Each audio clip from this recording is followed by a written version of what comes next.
Cool, cool, cool. Let's see.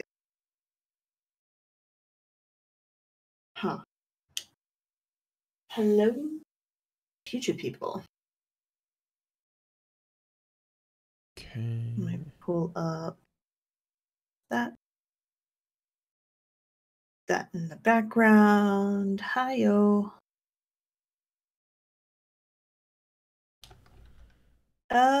I am okay. I seem to have misplaced my phone, which is the only thing that I'm slightly confused about at the moment.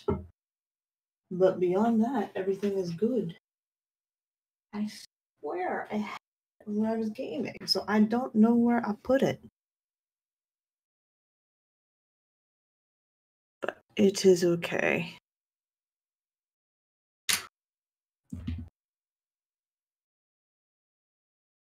Truth, Colony, Jotun.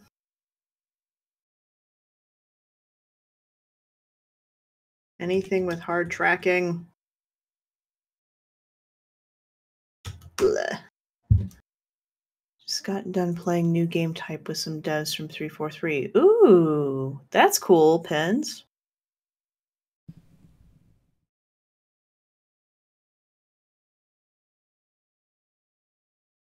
That is very cool. Doing all right, working late and going to actually be able to listen live for the first time in a while. Yay. Yes. Yes. It should be good. It should be good. Let's see. Finding all the folders. Finding all the things. Hey, Doom. Think slightly upgraded SWAT just with ODST weapons. Yes. Yes. I want you just that. had to say SWAT.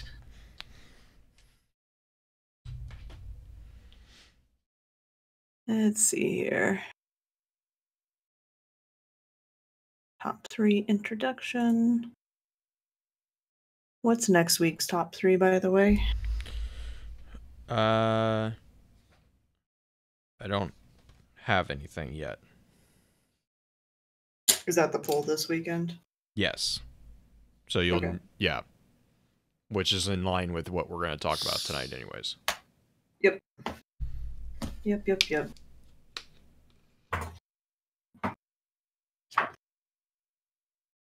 I want to take a picture of my thing and put it on Twitter, but I don't know. Top 3s? I mean, we've done enough of them. We could probably do that. Hey, Black Flag. Hey, Potato. Hi, Screwball. I did not see you slip in here. Ah, I understand. Tis okay. Just trying to make sure I didn't miss something. Because apparently I forgot to do the poll again this week until today, so you know. Oh yeah, but yeah.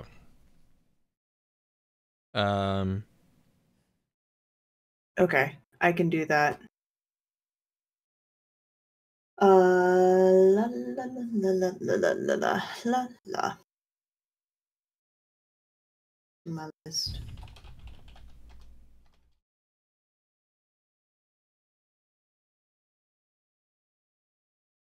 My God. There. There you go. Apparently spelling topics is, like, impossible for me to do right now. Is it? Yeah, that was why that message took so long for me to type, is I had to like go back 4 times. I was having a dyslexic moment with the C and the I. That's weird. It's like, really? That's not even that. Of all the words for me to struggle over, that one's gonna be the one? Like, believe in words that have E and I in them? Yes. I understand. Yeah. Oh, yeah. Yeah, no. Believe me, my brain is fun sometimes.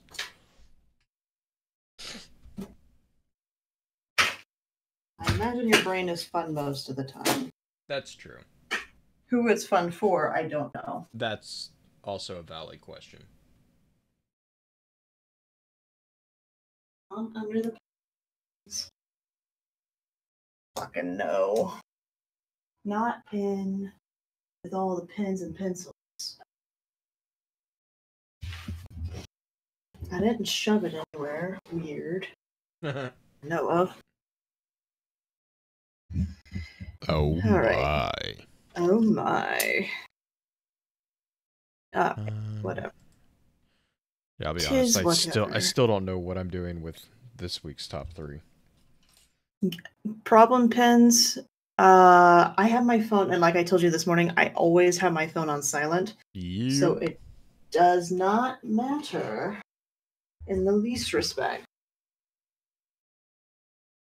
I do have, or at least I used to have it set up to where if she texted my phone a certain word, it would turn the volume up from the if then that app. I was about to say, if it's an Android, sometimes you can ping it from Google.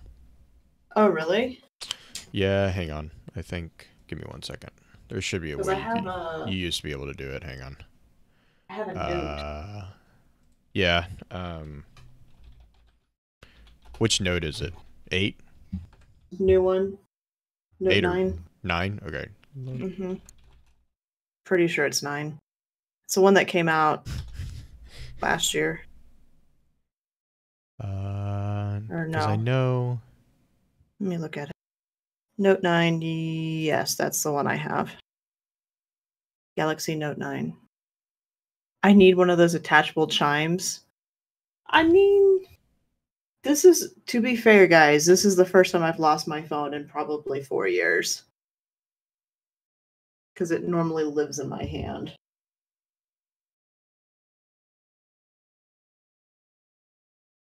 How to find Android phone silent mode. Ooh, thank you, Pens. Yeah, yeah. Google accounts. Let me see. I wondered if that's the same one I'm looking at. Go to Android Device Manager by Google in your desktop browser. Follow the link here. Yep. You should be able to like ping it from that option, and it should technically, since if it's attached to your Google account that you're obviously logged into, it should override it and set it to a sound, and then you can basically echolocate it. Yeah. It's one of the lesser known features that's really nice about Android / Google phones. It's calling my phone right now, so I think my dogs just ran off to another part of the house, so I think that's where it went. I'll be right back. Did you find my phone? Mom! Mom! Mom!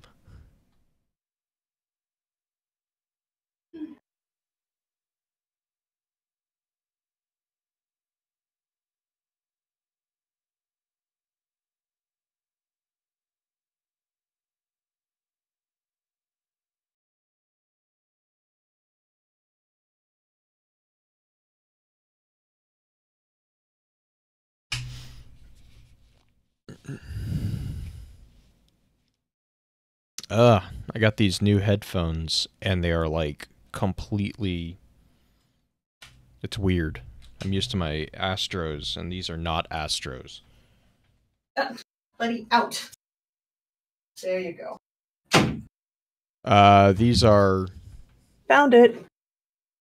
Hang on, let me make sure I tell you the right one. It's, Sennheiser's HD 280 Pros. And they when I have them on, I can't hear anything other than what's going on in the headphones, which is nice, but it's also really weird because you can't it doesn't let any sound out at all. And it's really, again, it's really nice, but it's definitely, I'm going to have to get definitely used to it because I'm used to being able to. It's just one of those things where you're used to hearing your own voice even though you have headphones on, and you can't anymore. I'm trying to think. I think, yeah, here you go. I can set it up on my voice meter to let me hear the echo, which I used to have a long time ago, but I haven't done this in so long, like the monitoring feedback. The echo sometimes like will overpower my brain, and so then I'm like talking, but I can hear myself. I wish there was a way in Voice Meter for me to lower the output to a particular. Wondering. Yeah, I wish there was a way to like lower the output of a particular channel to another channel separate from the like I can basically blend all of them into a single output, but I want to lower one piece, but I don't want to lower it in another. I don't know. I know what I want to do in my head, but Voice Meter can't do it, which is really annoying. But because I'll turn on my own volume, and that's fine. I can hear you, but now like whenever Green talks, I can't hear her. Like my voice is. Me?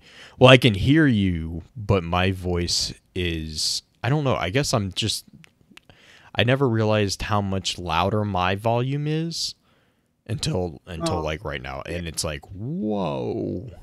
Whoa. Whoa. Whoa. I need the what was that? John Mulaney gif. Whoa. Oh god. Okay. That is done. Muffled? No, they're talking my headphones. Yeah, I'm basically in an echo chamber of myself, and that's a terrifying concept. Wow, I need to turn this off. Sounds like a good way to get. Yeah, that I can't do mic monitoring ever. It would drive me crazy.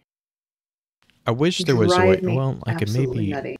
Oh my gosh, I don't know. I need to figure out an option because like they're comfortable, but it's like they're monitoring headphones, and so they're like.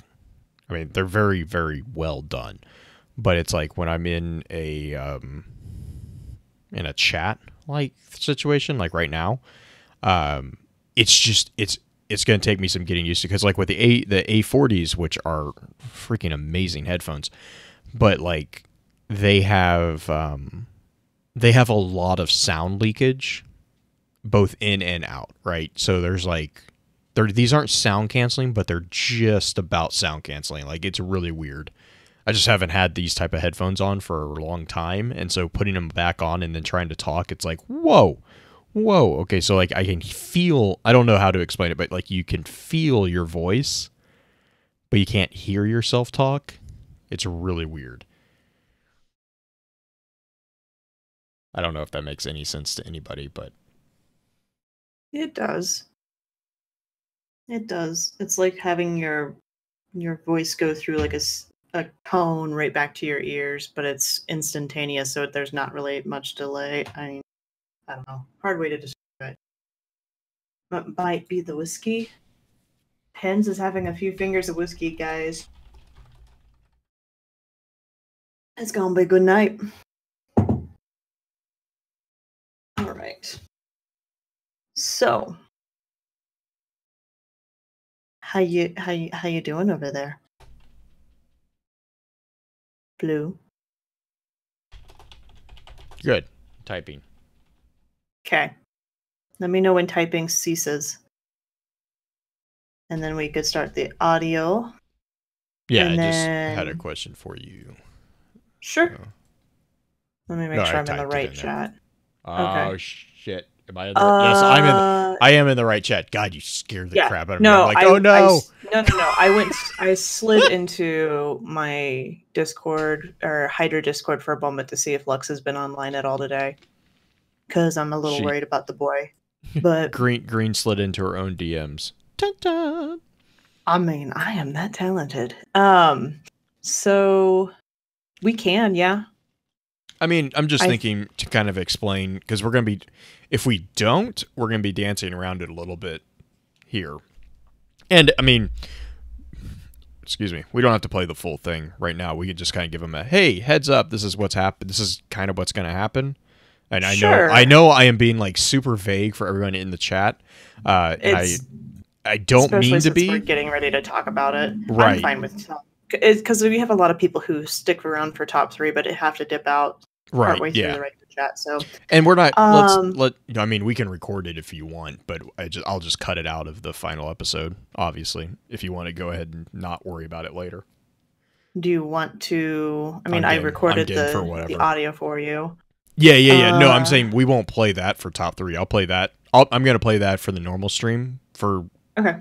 I'm going to play that in stream instead of just inputting it. Right. But if you want to walk through, if you just want to walk through it real quick for everyone, just so they know going into top 3, since it will go into effect after this week's releases. Do you want me to do it while we're recording for top 3, just to kind of give everybody a heads up? Let's go ahead. Top 3 or no? Well, no, because this is the fun part about the time echo chamber of the normal episode gets released before top 3 technically, but for live stream, just to kind of give them a heads up, let's go through a summary for live stream just before we get into top 3, and then we'll do top 3, and then we'll do the full thing with the regular episode. Does that make sense? It does. AKA, my brain let's is not start the record button until after I go through and talk things.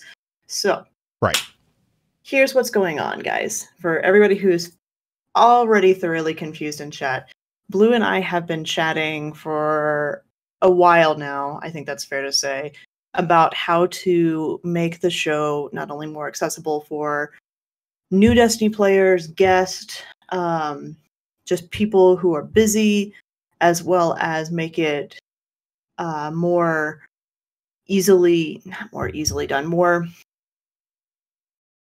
better for us to be able to put out higher content. So what we're going to do is we're going to change a few different things going on in the future, mainly for the podcast feed. It really won't affect you guys in live chat, those of you who are hanging out with us tonight.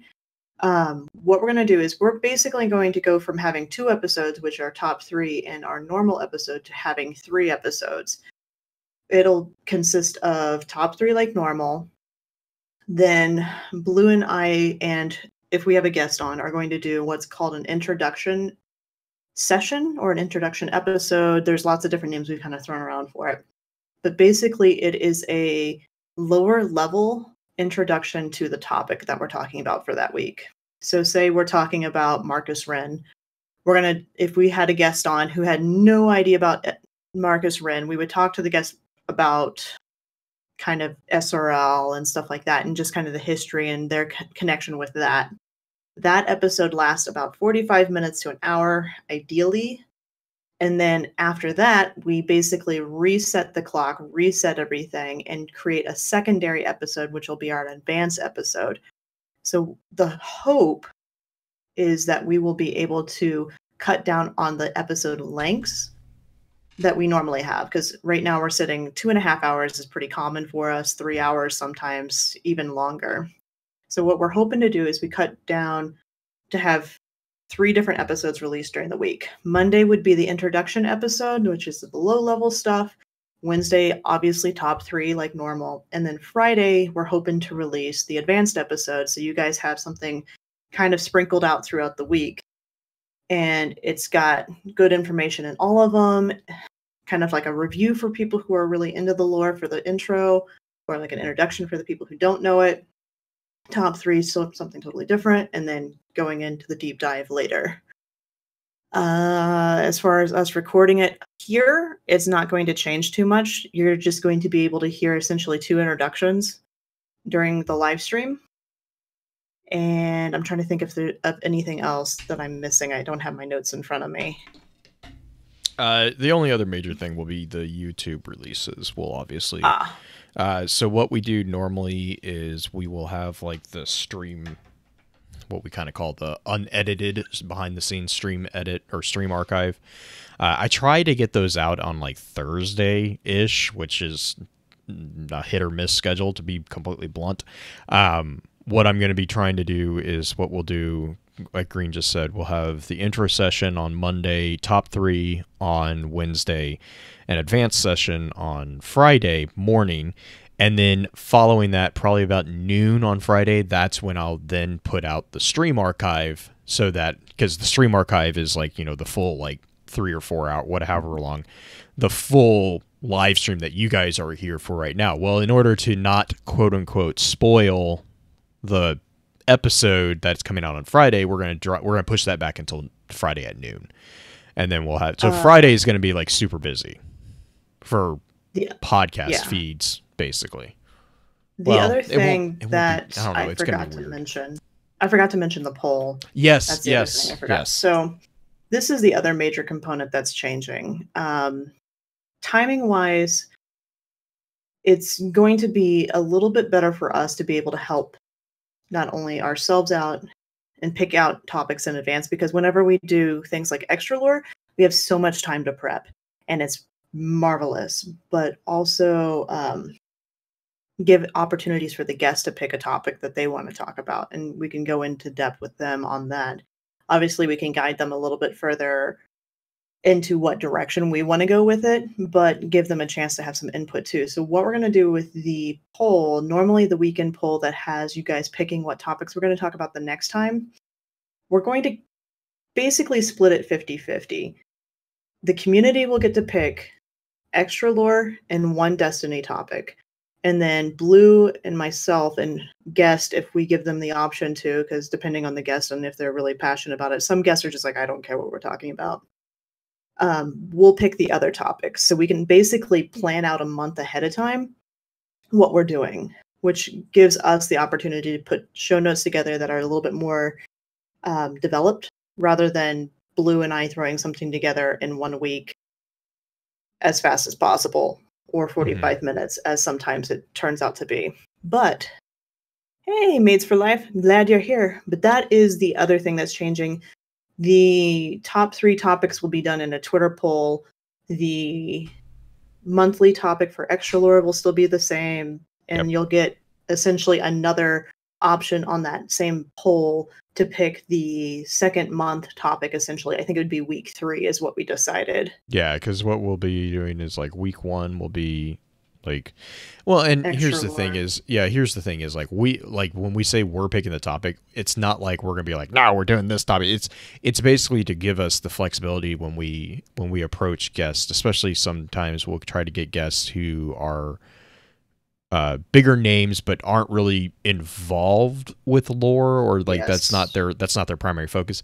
So it allows us to be like, hey, what do you want to talk about? Do you want to talk about, you know, for instance, here, I'll just, you know what, here, I'm going to give you guys a sneak peek of what the other thing that this allows me to make, and I'm going to put this up on stream.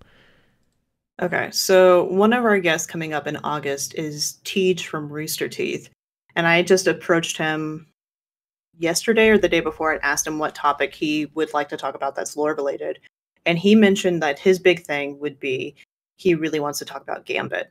Right. Great.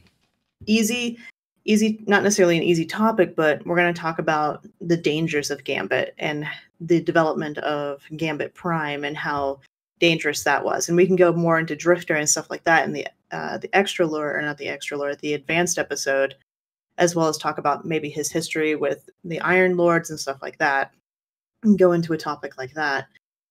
And then, as you see on there, we also have like Menagerie and the preparation for Shadowkeep, and just be able to direct things to be more topical to what's going on right now.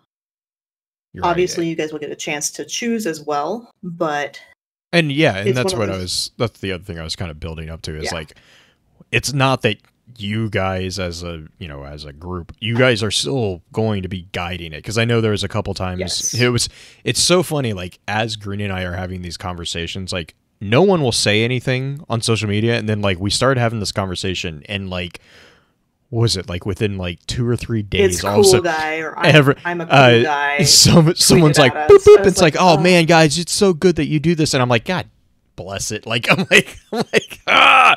So we're not taking it away. We're not doing that. No. What it's doing is like, the idea is, first off, creating those polls is kind of annoyingly time consuming, because I have to do it every week, and on top of everything else, it's like I'm spending time that I would rather spend on prepping show notes, building a poll that, it's only going to be there for 3 days, really.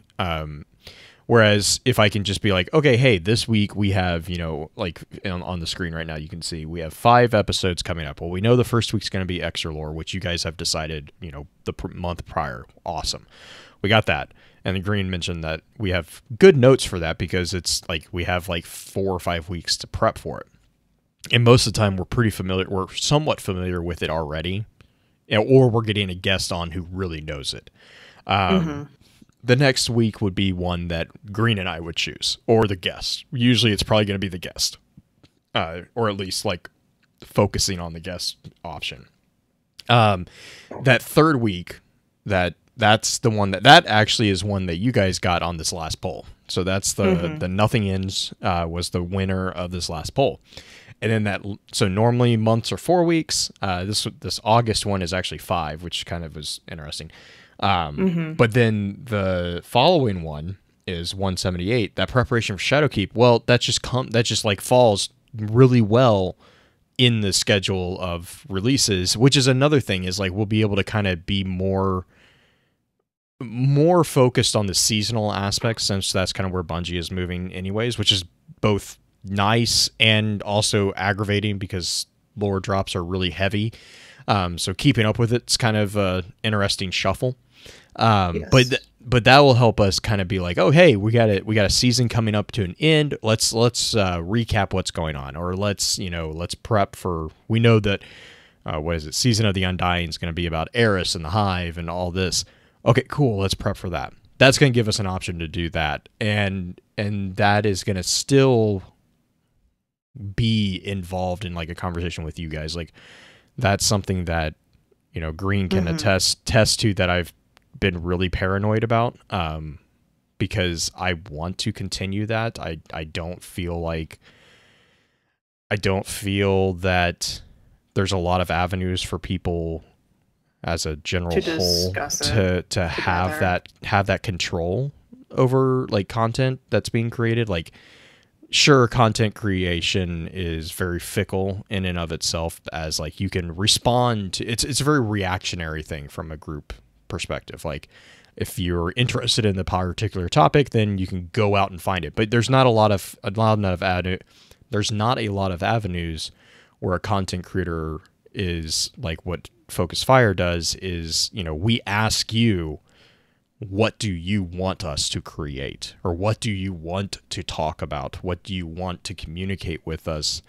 And then this is what you guys think. Like this is all it is. It is still going to be heavily focused around what the community thinks and does and says. Like that's by no means something that I have any intention on changing at all.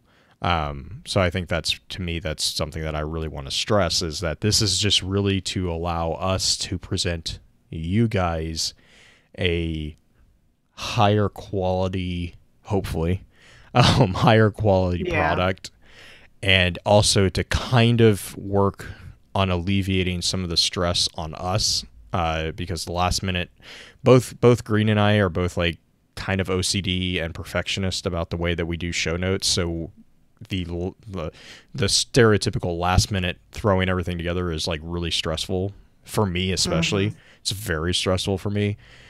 So kind of trying to minimize that as much as possible is also kind of the goal there as well. Especially, I mean, we've been doing this. I think we're on. Yeah, this is episode 175. Is tonight's recording for Focus Fire. We've been doing this for so many years. 4.5 years now. So many years. And I kind of mentioned this to Green, but I mean, like, this is the first time that I really feel like we've started to figure out a way to get a handle on the chaos. Yeah, no, Potato. I'm really proud of my whips. I'm really proud of your whips too. All right, that thing went through so many iterations, not because of I me, know. not because of me, or actually not even because of Green. No, that was because of my wife. My wife was Anna. very, very particular about. I would run some prototypes by her, and she's like, "No," and I was like, "What needs to change?" Well, this doesn't make any sense. I'm like, okay, fine, we'll change. End result, amazing, but yeah, there was some fun conversations in getting that particular banner put together. But yeah, I mean, and then that's really my big thing is like I want to make sure that it doesn't detract from everything that we have tried to build on and try to do. Yeah.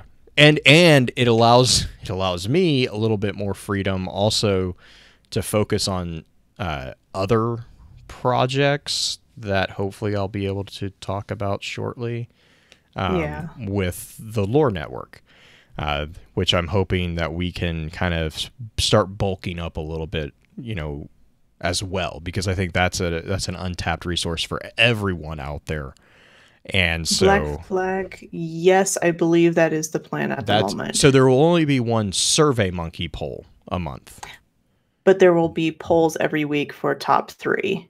And those are going to be through Twitter, which we will have all in. So everything that we do, whether it's in Twitter, Survey Monkey, whatever it is, I have it set up so that it will ping the Discord server as well. So if you're not a big social media person, which I completely 100% understand, if you just lurk in our Discord server, just keep an eye there, and they will post there. Mm-hmm. So I have it all set up to be focused back in there. Yep. So that is the current plan.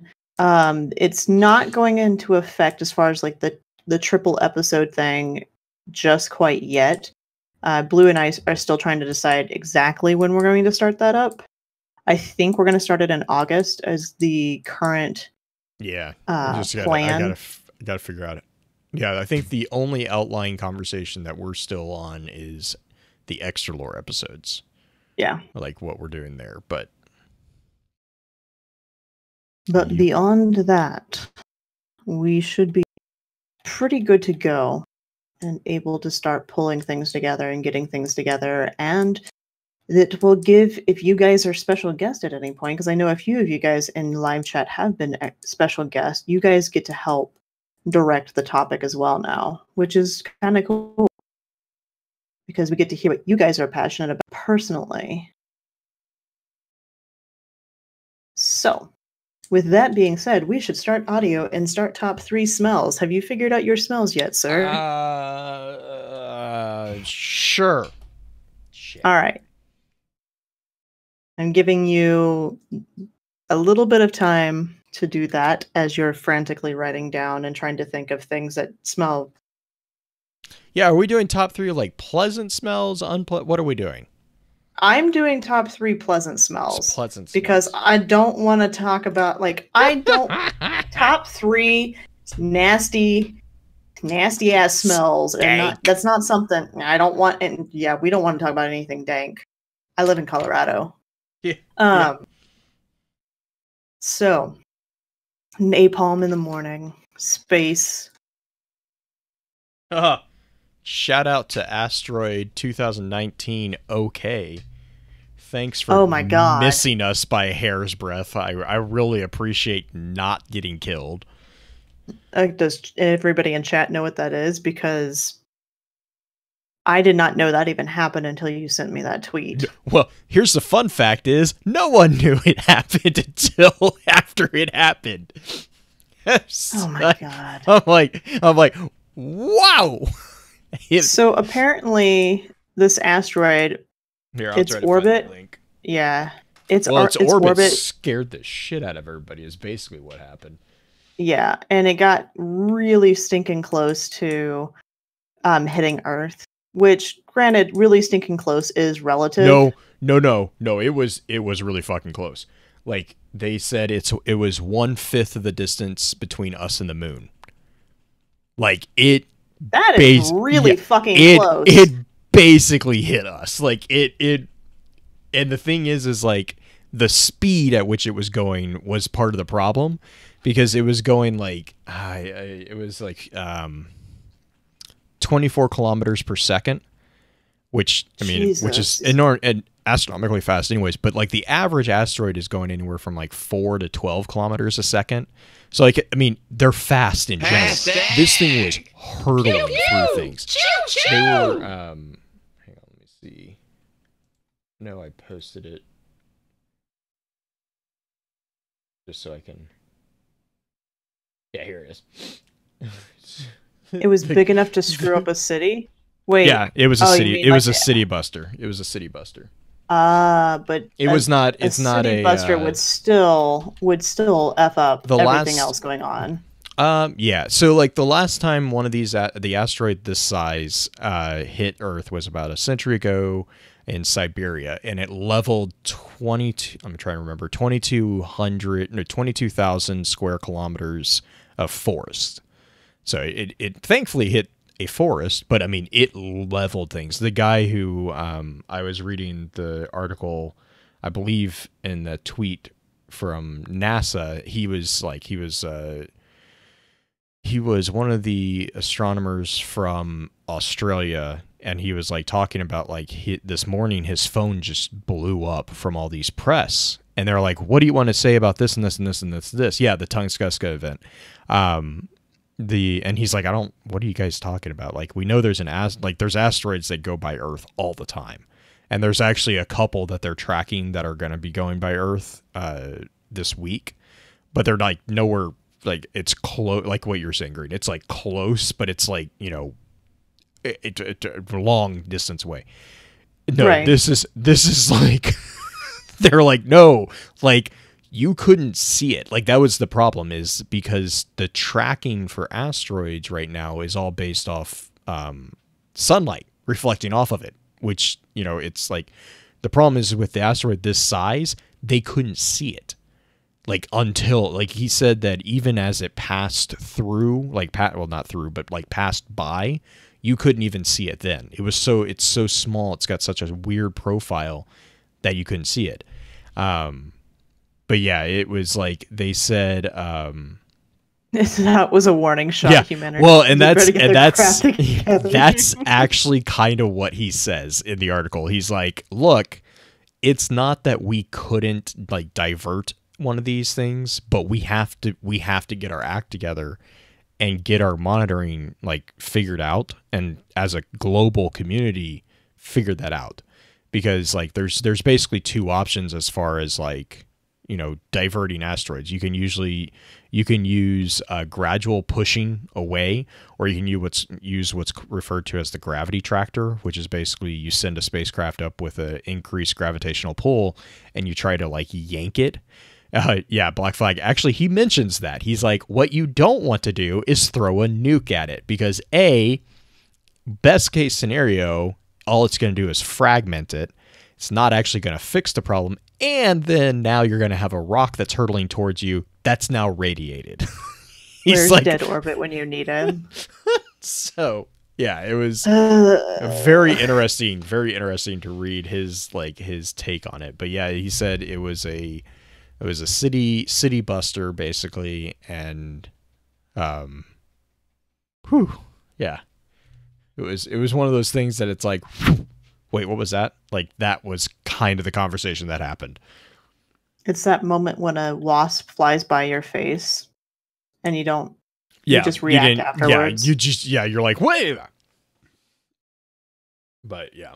So yeah, it wasn't like a extinction, which like there's a lot of theories too that they're coming out with on exactly why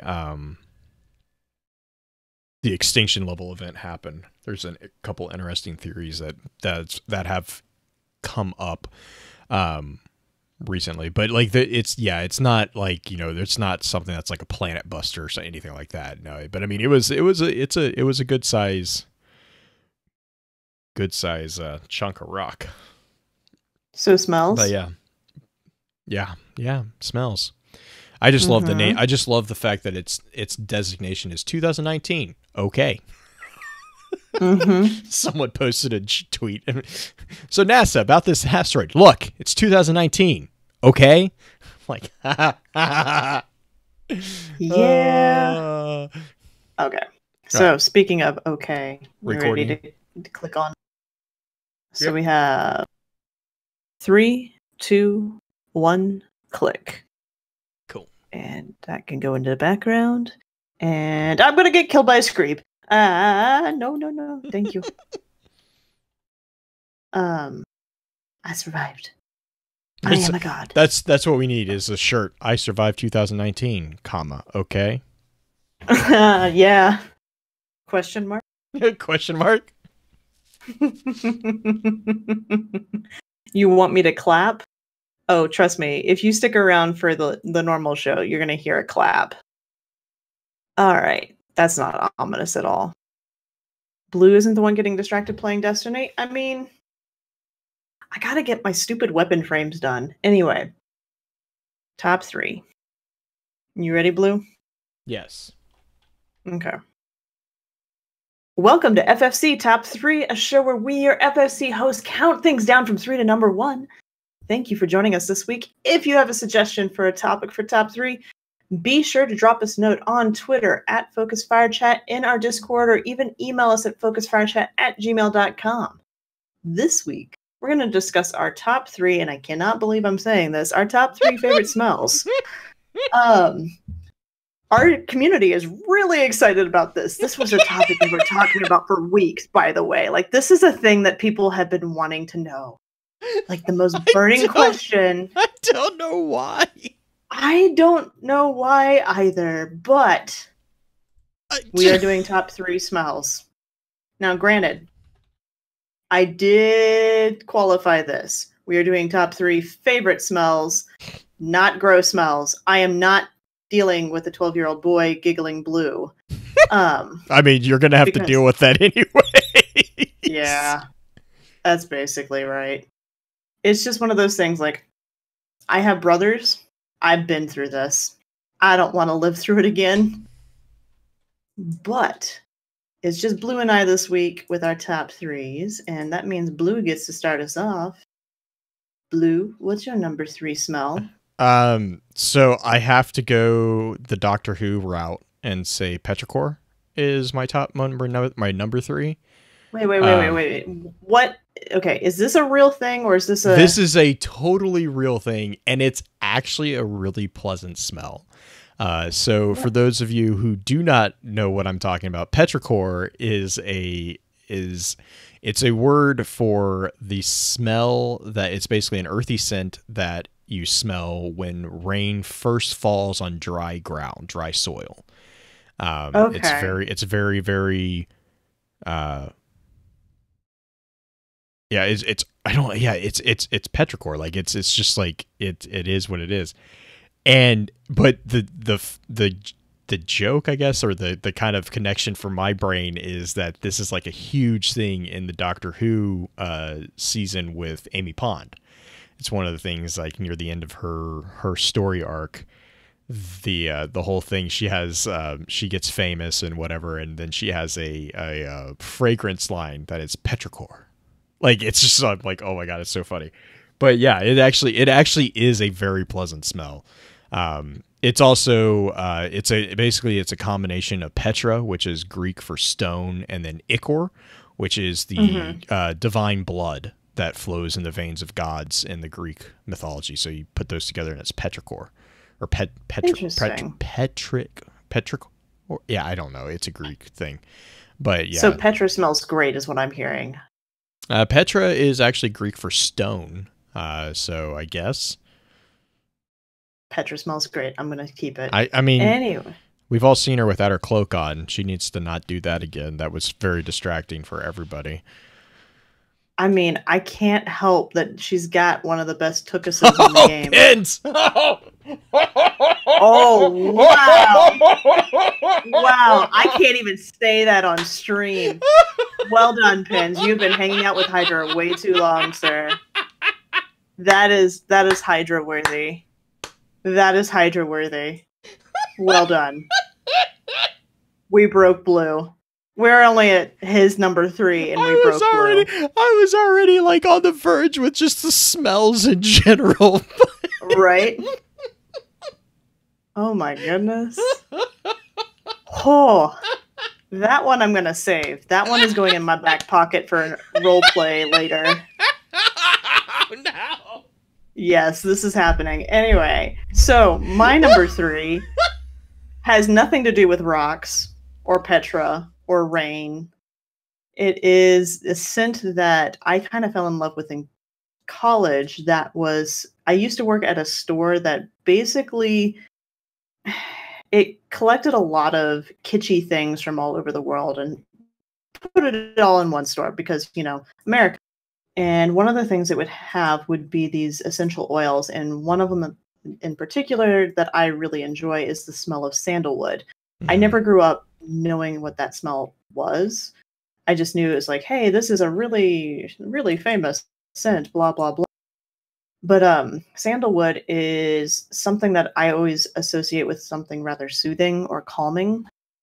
So that is not nearly as cool a story as Petrichor, but because there's no reference or anything like that. I do have a mala that's made out of sandalwood. Nice. It's very, very nice. But beyond that, that is all I have for my number 3. Nothing super, super crazy. Mine are very plain in comparison at this point, but the list is young. Mine tend to be like around memories because like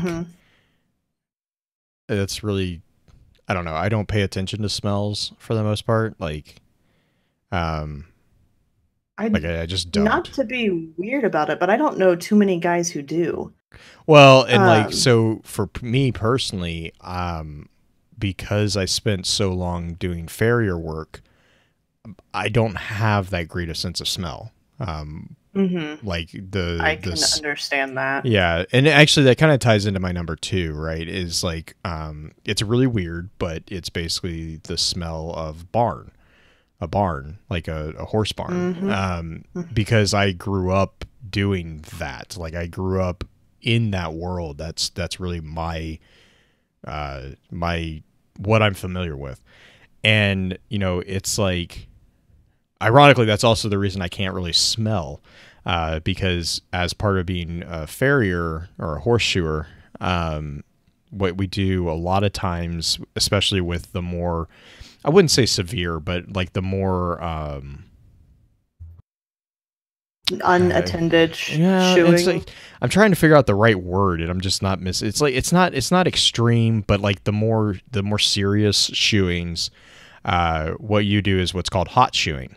And hot shoeing is basically, and I'm going to say this, it's going to sound unpleasant, but it's not. It doesn't hurt the horse if you do it correctly. Actually, that's shoeing in general. Like if you know what you're doing and you have actual training and all that, it's none of this. Actually, the entire point of shoeing a horse, of putting shoes on a horse, is the intent is to actually make the horse more comfortable when they're going through environments that they weren't maybe naturally designed for, basically like concrete, rocks, like all that. Hot shoeing is when you take, so part of farrier work was also blacksmithing, and that means that you're dealing with red hot metal. And so what a hot shoe is when you take the red hot shoe, it's still red hot, and you actually put it on the hoof, and it actually sears to the hoof. Now the thing, you still have to nail through, don't you, for hot shoeing? Not when it's hot. Like your nails would completely disintegrate. But like, so basically, like you would hot shoe it to make it. What that does is it melts the hoof so that it's a closer seal with the shoe. And so what that means is then you would cool the shoe via whatever your water. And when you do put the shoe on, then you get the best fit. And what that means is that then that shoe will stay very snug against the foot when you do nail it in. the thing that I always like want to reiterate whenever I'm explaining this to someone is like, basically the reason why I say that this is the reason I can't smell is because as the farrier who is doing this, your face is usually about half a foot away from that foot. And so as you can imagine, when you put something hot against something that's not hot, you get various copious amounts of smoke. And that is going right in your face. And you can't look away. Like, you have to pay attention to what you're doing, which means you're breathing that in. And the horse's hoof is basically, the hoof is very similar to your cuticle on your fingernail.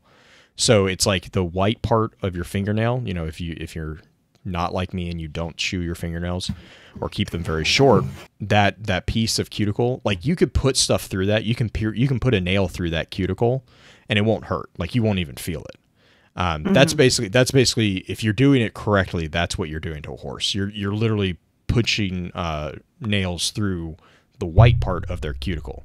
Now, more severe cases, sometimes that's not always an option, and that's a different situation. We've had to deal with those. But with a hot shoeing, it's basically burning that cuticle down a little bit. And so you're basically getting a face full of nail burnings right in the face, which is why, again, I can't smell that great because after doing that for 3 years, 4 years, you don't smell much after that. But yeah, so but the like, that whole world, that has a very distinct smell. I know a lot of people won't necessarily attribute it to a quote pleasant smell. But to me, that's home. Like, that's what I grew up around and what I did my entire life, pretty much up until college. Actually, even through most of college, I was doing that as well. I can say that I know that smell as far as what you're talking about. I've never been around somebody hot shoeing before, but we had horses too. It's a distinct. It's like the actual hot shoeing smell is not what I'm talking about. I'm talking about the smell of like horses and the barn and stuff. But like, but like the hot shoeing thing, like that's me explaining when I say that I don't pay attention to smell. It's because literally I really don't pick up on smells. When your mother tells you to go shovel the stables. I was always the one that did that because it just didn't bug me, because I couldn't. I mean, like, you just, like, eventually you'll smell it, but it doesn't. Well, I mean, it's not a wholly unpleasant smell. Like, horses don't smell like cows. Cows is an unpleasant smell. Cows and pigs. Pigs and cows are the ones that, pigs especially. Pigs will, but they'll knock you because over. Horses are completely herbivores, theirs doesn't smell that bad. It's a little ripe, but it's not like it could be. Right. I guess is the weird thing to say. But I don't know. We grew up with minis mostly. We did have a few quarter horses and stuff. I know we've talked about this. Miniature Satans. And I can attest to that. The first time I ever got kicked by a horse was by a miniature, and it kicked me in the chest. Which is impressive for a miniature, actually. Even as short 8. as you are. Yeah, no. I was 8. Well, I was 8. Okay. I was not very old. But chat, Miss Justin. I know, Justin being scared of horses. But yeah, that smell I can understand, and that actually ties into my number 2, and it's the smell of leather, worked leather. Yep. And it's kind of the same reason. I grew up around saddles and like leads and stuff like that were all leather worked and everything, because you have to work it and you have to take care of it and do a lot of oiling and stuff like that. And it's just a smell that you really get ingrained in. Leather is just a pleasant smell in general. It is, but it's ironically, it comes from one of the worst smells. Like when you're making leather. Oh yeah, it's terrible. It's terrible, but I don't know, it's just one of those comforting things now, because I grew up with my grandfather is a very avid hunter. Like, I grew up on the farm and we had the ranch and everything, but the leather that I remember is the saddle that my mother had that she bought for me, as well as the leather that my grandpa would wear for his shotgun, essentially his belt. He actually had a leather one, which is weird if you think about it, because most of them get that canvas, that heavy canvas instead. But I don't know. Yeah, because it won't stretch. Right. But he had a shotgun belt that was leather, and he was very big into cowboys and Indians, and I watched a lot of John Wayne with him. I could not tell you how many, like, I don't know any of the names of the movies, so don't ask me to, like, which ones I've seen, but we did a lot with leather and stuff like that growing up, just because that was something he always had available for hunting and for other events that we had going on. But that is my number 2, which brings us to number 1.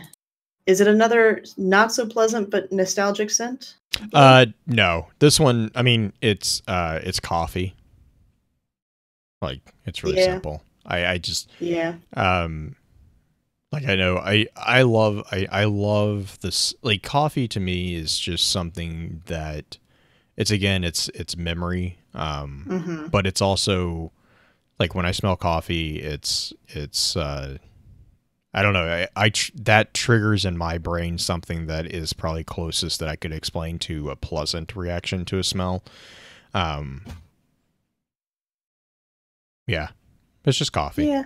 I mean, like, and it's any coffee, but like the smell of I mean, whether you're roasting the beans, grinding or brewing, like, all of them, you know, roasted, they're all very distinct, right? Like, roasting beans has a very acidic smell almost.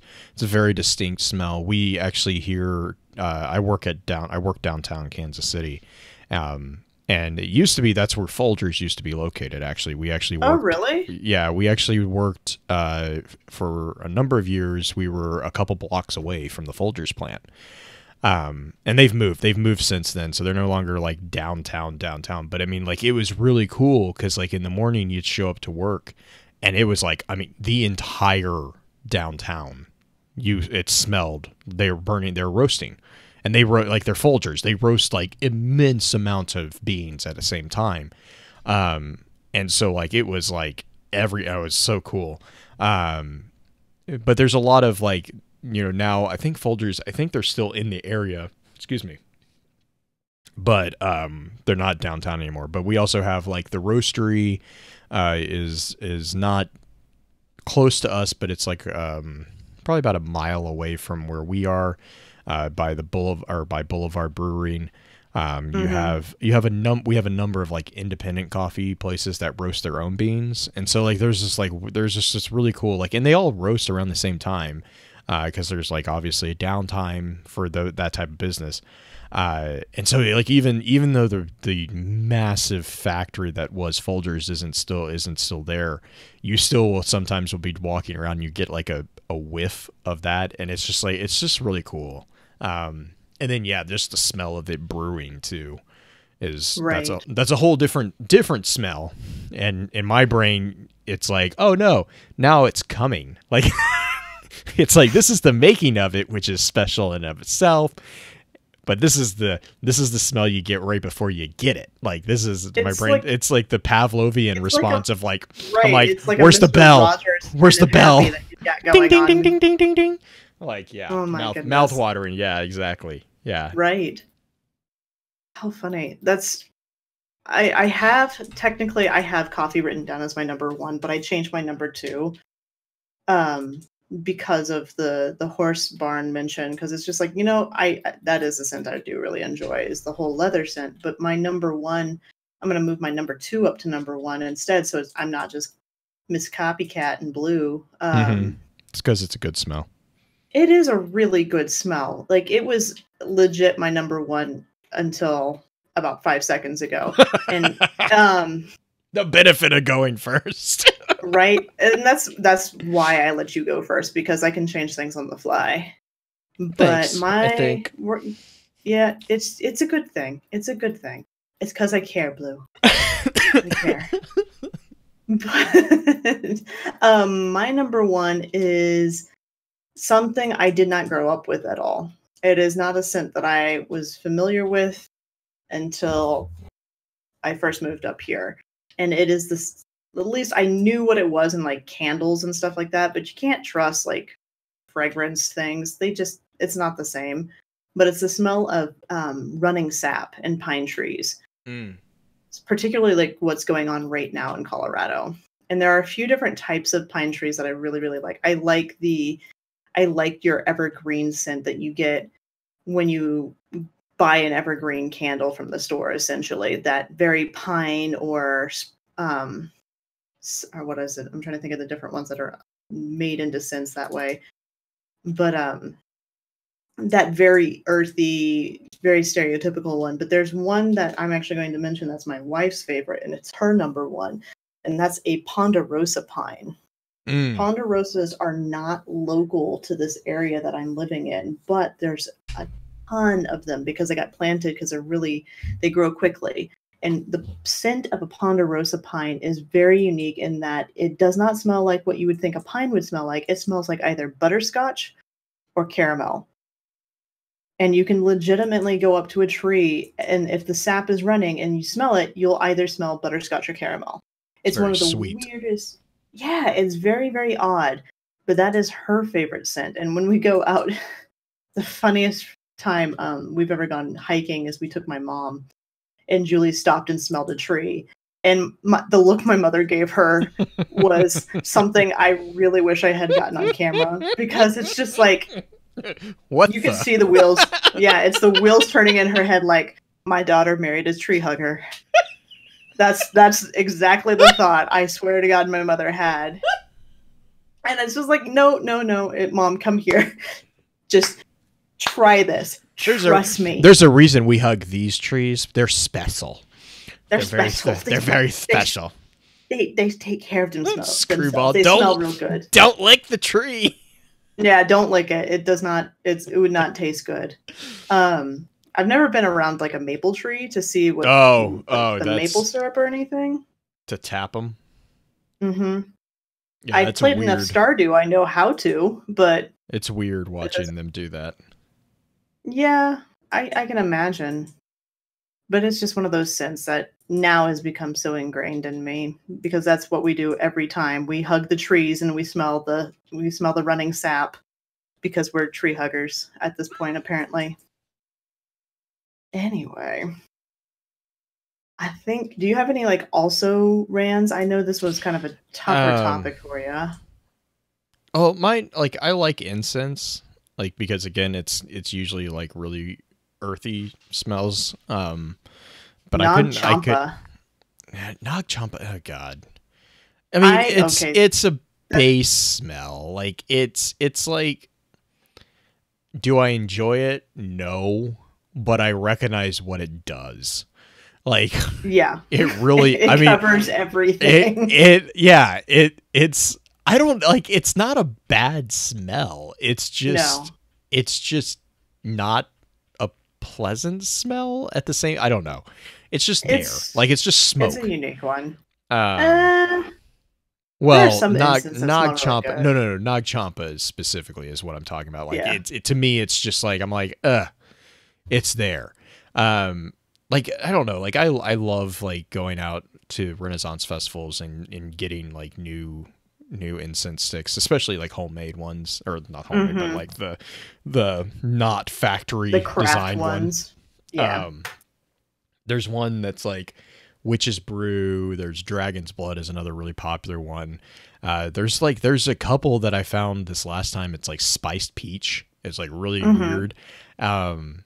And like the reason I like incense so much is, you know, like we were kind of talking about with number 2, it's like my smell is like, it drives my wife insane. Like, she can't stand it because she's like, I can smell that from like all over the house. And I'm like, I can just barely smell it, and I'm sitting on it. Like, I'm basically in the smoke and I can barely smell it.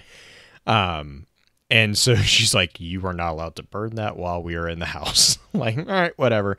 But it's always been that way. Like, I've always liked the, I totally understand the meditative and like the spiritual aspect of incense, because it's very calming. It's like watching a fish swim or fire, you know, dance. Right. It's very, very calming for me.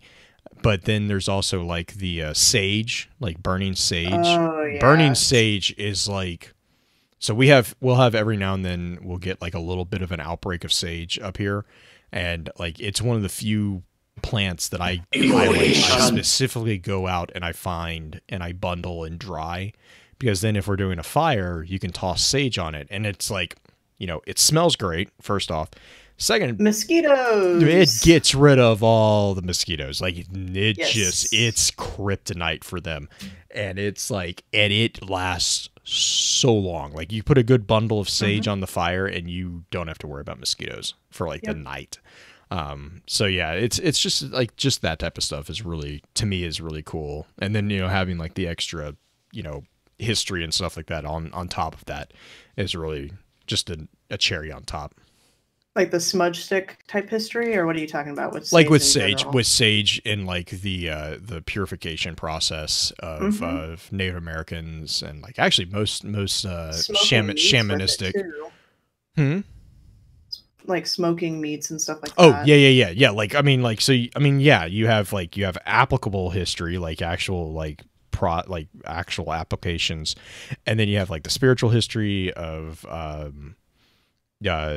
like the different purification rituals that especially like white sage has, you know, and that's not just shamanistic. You also have that, you know, you have the, you know, like incense in general has immense history across the world as far as religious connotations go. And so like, that's another thing for me is like, you know, I'll go and, you know, I'll look up like different stuff, and it's like, oh no, this is the scent that they kind of use here. Like, what is it? Frankincense, myrrh, and all them, you know, there's different processes and different applications for those scents that historically were used. And it's like, it's just one of those really, really cool things. Definitely. I would have to agree as far as like smells of incense. Nag Champa, I kind of kid because it's the #1 incense in the world as far as like consumption of it. Yeah, and the reason why is because it's like a base. Like it's just Nag Champa, like it kills all scents. Like if you need incense that needs to get rid of something, like I'm not judging you on what you're getting rid of, but if you need that, Nag Champa is like your go-to. Like it just obliterates other scents. But I was mentioning earlier how I worked in that store that collected things from like all over the world that was very kitschy. We sold incense as well, and Nag Champa was the one that I ended up buying most of the time. Sandalwood was the other one, and then there are very, and this is going to sound very weird, the masculine type scents, the musky type things, Bath and Body Works has mahogany teakwood, which is one of my favorite scents. It's very teakwood is a good one. Or like campfire type scents, stuff like that. Things that remind me about outside. That is generally what I gravitate towards. So, and my also lean that direction. As far as like, do you do sticks or cones? I prefer sticks. Okay. I know some people really enjoy cones just because they're a lot more compact and they're less messy. Oh my god, that's so much smoke. Yeah, it's one of those things. Like I like a gentle amount of smoke at a time. I don't want it to feel like I'm at church, which granted, the scent of the church's incense, Catholic Church in particular, it's really good. It's a good scent, but I don't want that much smoke. I was a server for so long, and lo and behold, I would be the one stuck with the dang sensor every time. Blue's laughing because he knows. Oh, He's probably been there. So the funny thing is like it cracks me up when you're in a church service, right? Because it's like you have the people who know what's going on and who have experienced it, is what I mean. And then you have like, you can tell like split seconds as soon as if they have the sensor and they're walking the procession with the sensor, like you can immediately tell the people who are like, what the, like, and there's also, even within those, there's a division of people who don't care and people who cannot stand it. Like there's no, like, it is very rare to find someone else who actually enjoys that smell. Like I love that smell. It's just like the just like really unique blend of earthy but like kind of spicy type. I don't know if that makes any sense. Frankincense. Yeah, it's the frankincense. But but when you're in like mass, you can immediately there is strong opinions being formed about that in particular. It doesn't matter what's going on. It's like as soon as that thing comes out, everyone's like, you either see a mass exodus. The other thing is you have to have, because normally it's not necessarily the priest. It's not necessarily the priest that does it. Oh yeah, it's the deacon. The censer itself. Yeah. So when the deacon makes it, you have to like, if your deacon is like really into that scent, because I come out of mass, and if I'm the server, I come out of mass smelling like it anyway. But the coal's really hot, and if you ever burn resin or anything like that, essentially the censer happens is it is a block of coal that is a puck, like a hockey puck. And then they pour on just a little bit of resin or frankincense or whatever they're using for it. And if the deacon is just either the coal's too hot or the deacon is just way too into it, there's either too much incense or it just burns so stinking fast. It's just, oh. And the person who carries the censer gets to smell that way for the next like month. Oh, it's both pleasant and not. Yeah. You don't have to worry about showering because it's just not going to help. It's really not. It's so true. But anyway, I think we should end that with, because that is definitely a strong scent that has kind of burned into my memory. Literally and figuratively. Yeah, I'm glad I still don't smell like it. It's been like 20 years since I've been a server, but oh man. No, it's one of those things. It's memories. It's good times. Anyway, that will conclude our top 3. It is a crazy smelling one, apparently. And remember, everybody loves a list. Catchphrase. Ah, ah, ah, ah, ah, ah, ah.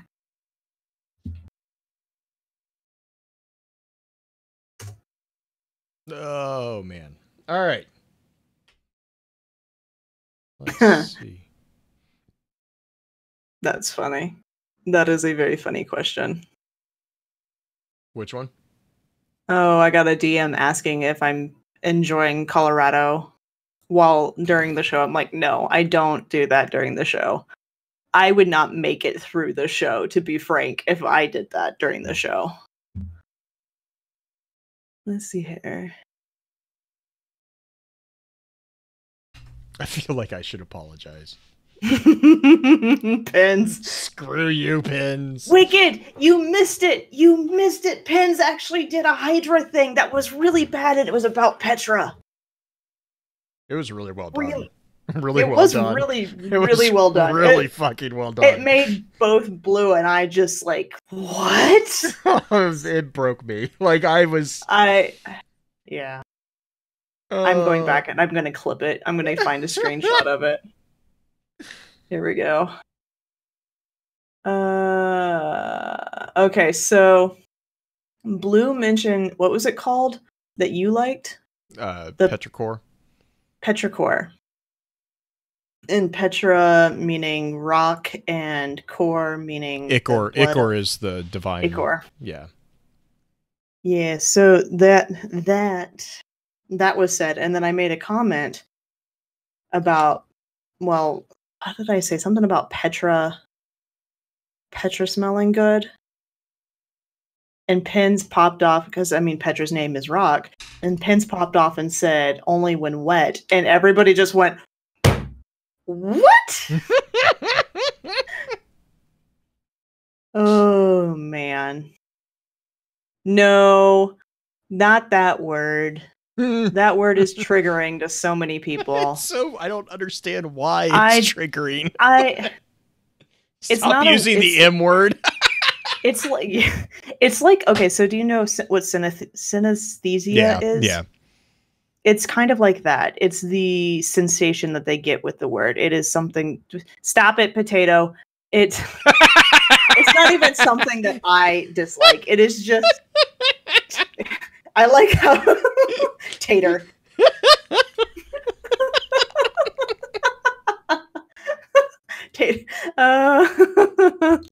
Oh my god. Worthy D.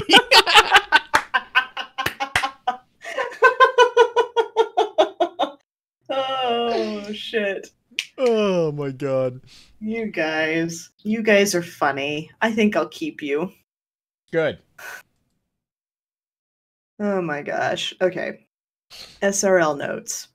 The thing that we're supposed to be doing at this point. Way to bring it home. Yep, I am sorry. It's guys, seriously, if it's flips a table. I don't want her rampaging. Oh my god. Please no. The best is coming in and out of that conversation in Iron Banner. Oh god, I hope you're having a better Iron Banner experience than I am. Playing against all the invisible people. Oh my god, it's happened twice. First time we were on Equinox, I had a sniper. My sniper reticle disappeared. Then everybody disappeared. Everybody. It was terrifying. I landed a few snipes. Now, I didn't do what Wicked did. Wicked managed to get a kill with a snipe with no reticle, and he's calling it a no-scope because not having a reticle. Literally, there was no scope. There's no scope. I still think it's cheating, but, you know, whatever. It's been crazy. With that, with the serious lag issues, like the first game I played tonight, or earlier this evening, I would kill somebody. It would take 3 seconds to register that I killed them. Oh, wow. That's was just bad. So... Yeah, I don't know why. I don't understand. It's not like if the connections... It's skill-based matchmaking, so I don't know if I'm just matching up with people across the world. And it's just that bad. Like, I don't think I'm in that high of a bracket, to be honest. And even if I was... Yeah, but they don't brackets have skill. would be leveled out. I didn't think they had skill-based turned on. Yes, they do for Comp and Iron Banner because they're competitive arenas. But for other things, they don't. For a quick play and any other thing like that, it's not there. But I don't know. I don't need to do Iron Banner this time, so I win. I technically don't need to either, Trigger. I've been doing it because everybody else in Hydra is working on their Iron Banner bounties. Yeah. And I'm just trying to help people out. I landed at the tower and I was like, do I need to? Pulled it up. I was like, nope. All right, moving on. I just walked right. I was like, negative. Yep. I am currently working on Black Armory stuff because I don't want to do it. I have one more forge. I have one more weapon to forge, and then I'll be one triumph away from the shirt. And then, so I figured if I can coerce a group of people to drag my ass through Last Wish and also let me go on my side missions of getting those eggs, then I'll get all the egg, because those are the only eggs I have left. 5 eggs in the raid. So I have, oh, thanks, Goomba. Thank you. Yeah, thanks, Pins. Yeah, no, and I've talked to Pins about it. So like that, and by the way, before we get on the recording for stream, fuck the final boss in the Corrupted Strike for the malformed hand cannon. Just fuck him. I was on him, so I soloed my way up to him, and like that was an interesting thing to solo. I will be honest. Like it's not. Yeah. It wasn't easy. You just had to get inventive. Right. Like you just had to be very particular about the targets that you actually interacted with, which is fine. Oh my god, well, whatever. It took me a while to get there. It's whatever. I got to the final boss, and there is like, it's like one of my personal pet peeves when there is literally the strategy is just shoot him. Like I'm like okay. It's just really frustrating because, like, if you're going to do that, then don't make it a giant bullet sponge or give us places that you can retreat. Because as someone who solo queues on everything, I'm like, look, I don't care that it's hard. I actually enjoy that. But when it's Mm-hmm. impossible because you don't give us any room to recover, it's and the literal boss is just a bullet sponge. Like, I hit him with 4 supers. I had a shotgun, like unloaded a shotgun, 5 shots from a heavy. I'm at 750, and he still kills me just by looking at me. And it's like, after about 2.5 hours of that, I was like, I'm done. Have you done the Bad Juju quest yet? No, it's a pulse rifle.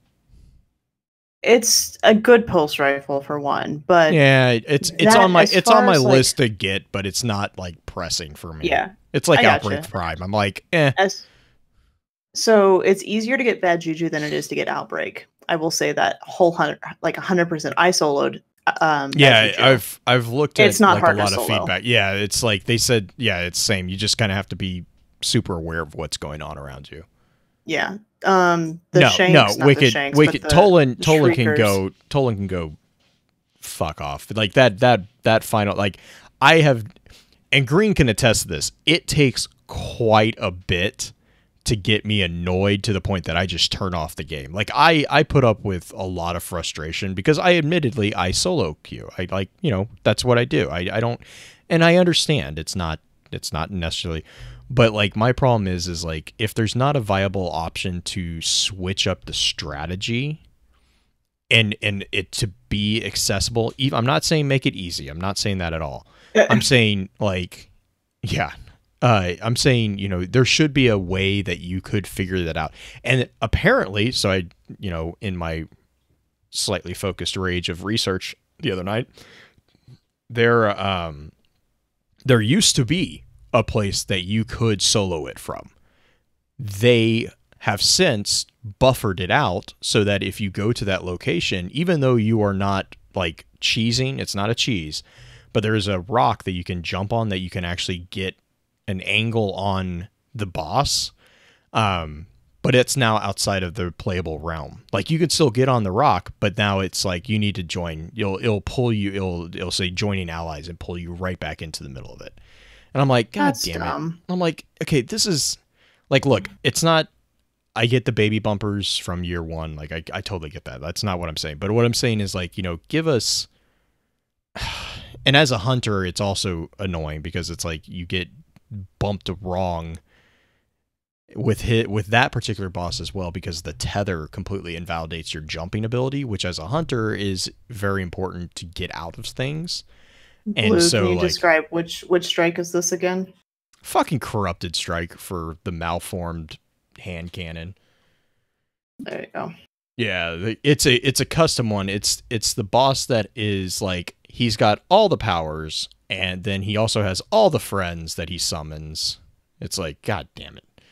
Because that was the other thing. Like, I got him down to a sliver, and I was like, I had like literally probably 1 or 2 shots, and apparently witches get summoned. I was like, oh, okay, cool. So that, no, so frustrating. There are a lot of things that I don't ever want to try to do solo.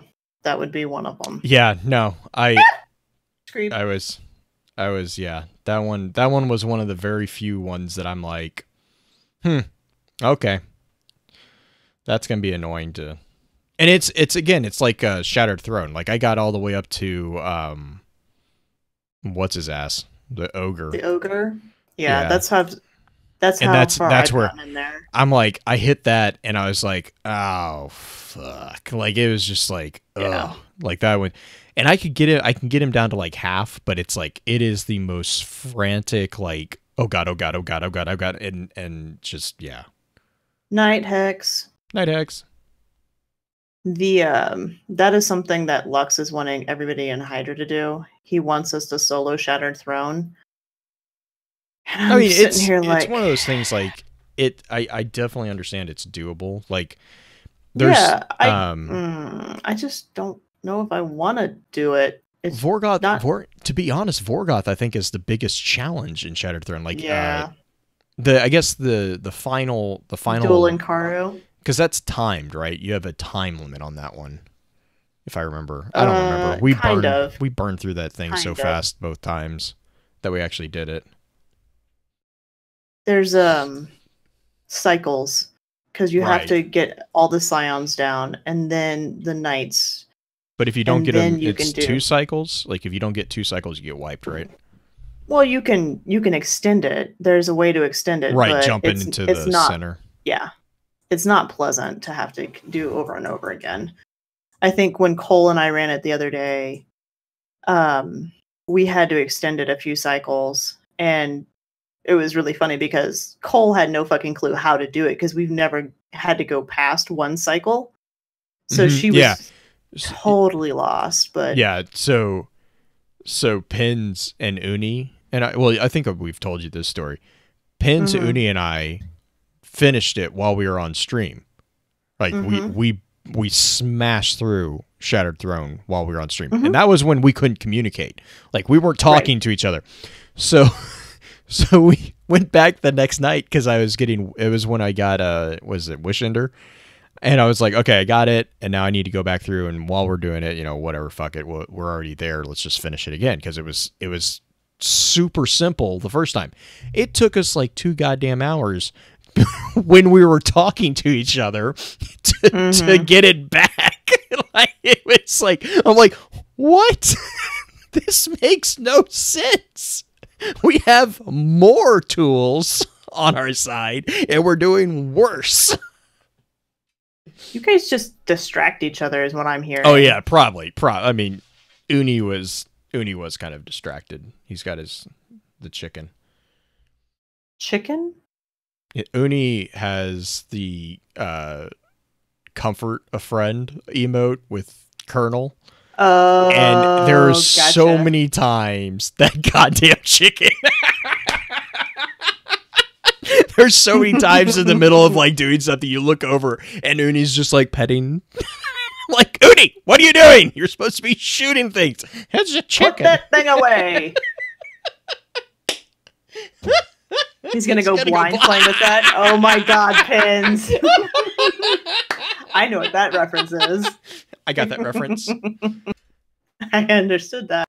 Oh shit. Okay, we should start the show. It's already 10:30. All right, cool. All right. So... Rare form tonight. Rare form. All right, just gonna throw a label on there real quick. Okay, cool.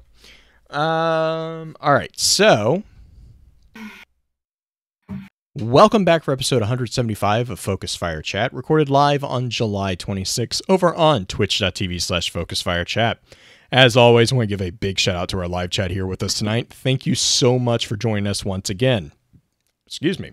Our topic for tonight's episode is going to be a look at Marcus Wren, which originally was Sparrow Racing League, but then we kind of just shifted it to Marcus Wren because it's Marcus Wren. Same thing. It's the same thing, right? It's the same thing. But first, let's run through a quick introduction of those on the show for tonight. As always, this is your host.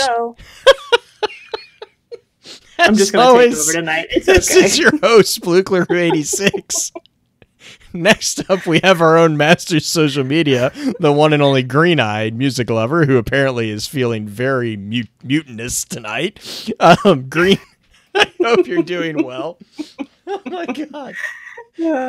Between you and Pins this evening, I'm going to die. It's great. It's one of those.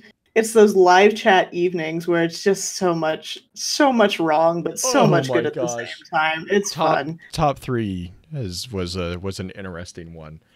Mm-hmm. Yeah, if we can get through 5 minutes without erupting into giggle fits, yeah, that's tonight's topic.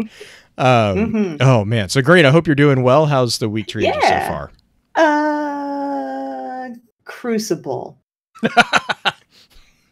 But I thought you were done with Iron Banner. You got the Wizened Rebuke or whatever the gun was. Heavy as Death. I have Heavy as Death done. I have my emblem. It's still on. I'm never taking the thing off unless we're doing a raid because apparently when you have a tracker emblem on, it messes with the raid somehow. Like spaghetti codes it a little bit and things go wonky. Wait, what? So it's it's something that's happened to a few times. If you have a tracker emblem on and you're in a raid, it will cause other things to glitch because it's taking up some of the code. So put on an emblem if you're in a raid and you're having trouble with an encounter. Put on an emblem that doesn't have any counters or anything else attached to it, and you'll generally correct whatever glitch code thing is going on. This honestly reminds me of Crota End with the hunter cloak. Do you remember the hunter? Exactly you remember the hunter cloak glitch? I do. It's one of those weird things, but Crucible has been really rough lately. And that's me putting it as PG and mildly as I can possibly do it, because it's just been...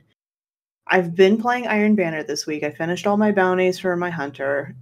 I've done my due diligence, and I enjoy Iron Banner, but it's not felt this rough as far as like connection-wise and gun game and stuff like that. It hasn't felt like this for a long time, so I'm a little worried about that aspect. So as far as how I'm doing this week in game, it's take it or leave it at the moment.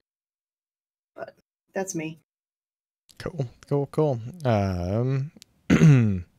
Yeah, well, we do have a special announcement that I'm going to play here in a second. Do you want to do, I guess, Green, I'll leave this in just open discourse. Do you want to do that prior to the question of the week or after the question of the week? I think so. Let's do it at the beginning. Okay. Get all the housekeeping stuff kind of done before we start kind of the talk. All right. So that being said, we actually went ahead and we went ahead and got this can just to make sure that it was as succinct and as kind of self-explanatory. But we'll talk about it a little bit after I play the audio clip that Green was kind enough to put together.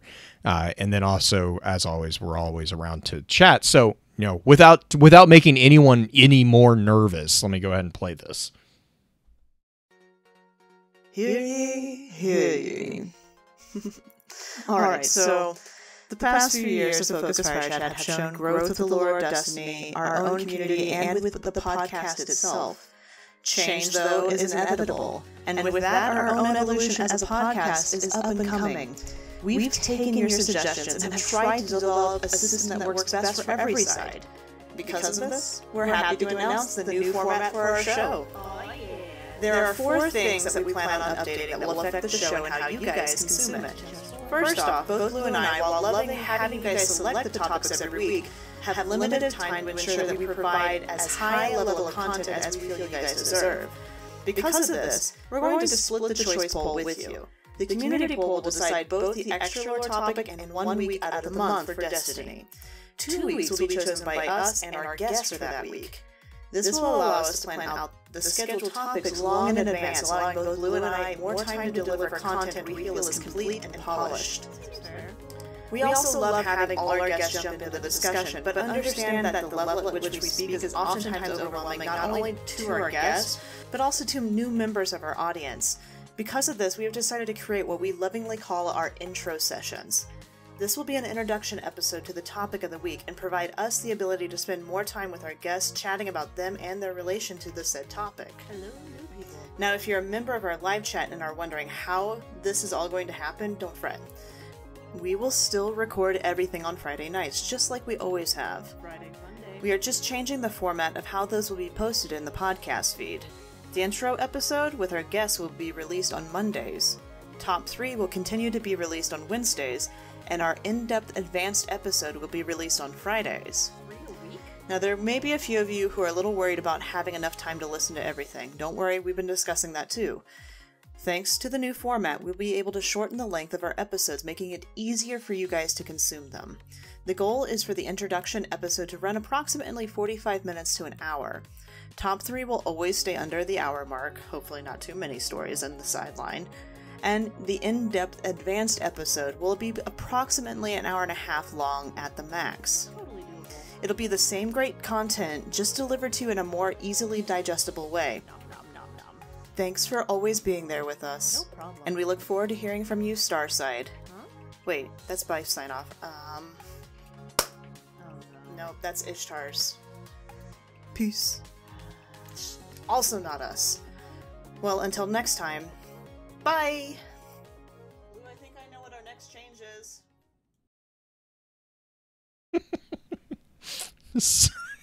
I love the ending on that. So yeah, basically we kind of mentioned this prior to the recording for top 3 on the stream archive as well, but we just wanted to kind of open the conversation and explain where those changes are going to come from. I think the plan right now is that we are going to start doing that in August, so next week, basically. And yeah, I mean, that's really kind of where we are sitting at the point. As we kind of discussed in the top 3 stream, the primary driving force behind this is kind of twofold. We want to first off, we want to ensure that we can, deliver the high quality content that you guys all deserve. That's really the driving focus on a lot of this. And then secondary, and almost as important in our minds at least, is trying to eliminate some of the stress that we go through every week, because both Green and I are both a little OCD / perfectionist on our show notes, as far as we can. So giving ourselves a little bit more of a buffer allows us to kind of feel like we have a better handle on the conversation topics as well. That all being said, I reiterated also during the top 3 pre-show conversation, this is not by any means a deviation away from doing content that you guys want to hear. If anything, it's just a way to kind of fine tune that and actually let our guests, hopefully we'll be able to invite more people on, because we're going to try to open it up to be a degree of what we refer to as the intro sessions. Those will be a little bit more accessible to people who are not as fully invested in the lore as those of us who have spent, some of us who have spent literally years doing this. So we have a degree of a steep learning curve that we're trying to gently level out, to allow more people to get involved, which is, ultimately for our aspect of content creation, that's really the goal that I think everyone should be going for, right? Is opening the door for everyone. So yeah, and that's going to help us also schedule things out. So you'll be seeing, instead of like weekly updates, you'll be seeing like monthly schedule updates. Like I'll be able to put together a banner that says, hey, this is the month of August. I actually have the banner. It will probably be going live. I don't know if I'm going to put it out until after Monday when this actually hits your podcast feeds, but shortly it will be coming out on Twitter and in Discord, and we'll be able to say, okay, look, this is the next 4 or 5 weeks. These are pop. These are our shows.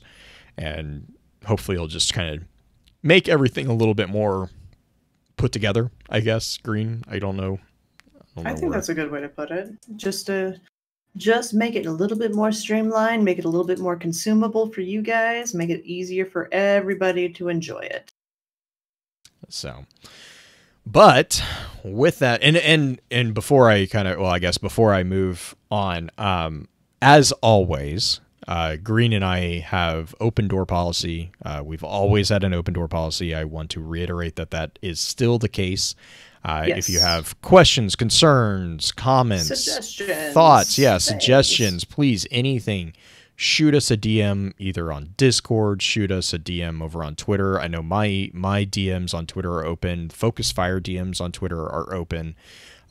Green, I don't know if yours are. Mine are as well. Okay, yours are. I know that's kind of different on everyone's front. So yeah, I mean, message us there, email us. We have we try to make it as easy as possible to get a hold of us, or just ping us, like at us in Discord. We will get to it, I promise.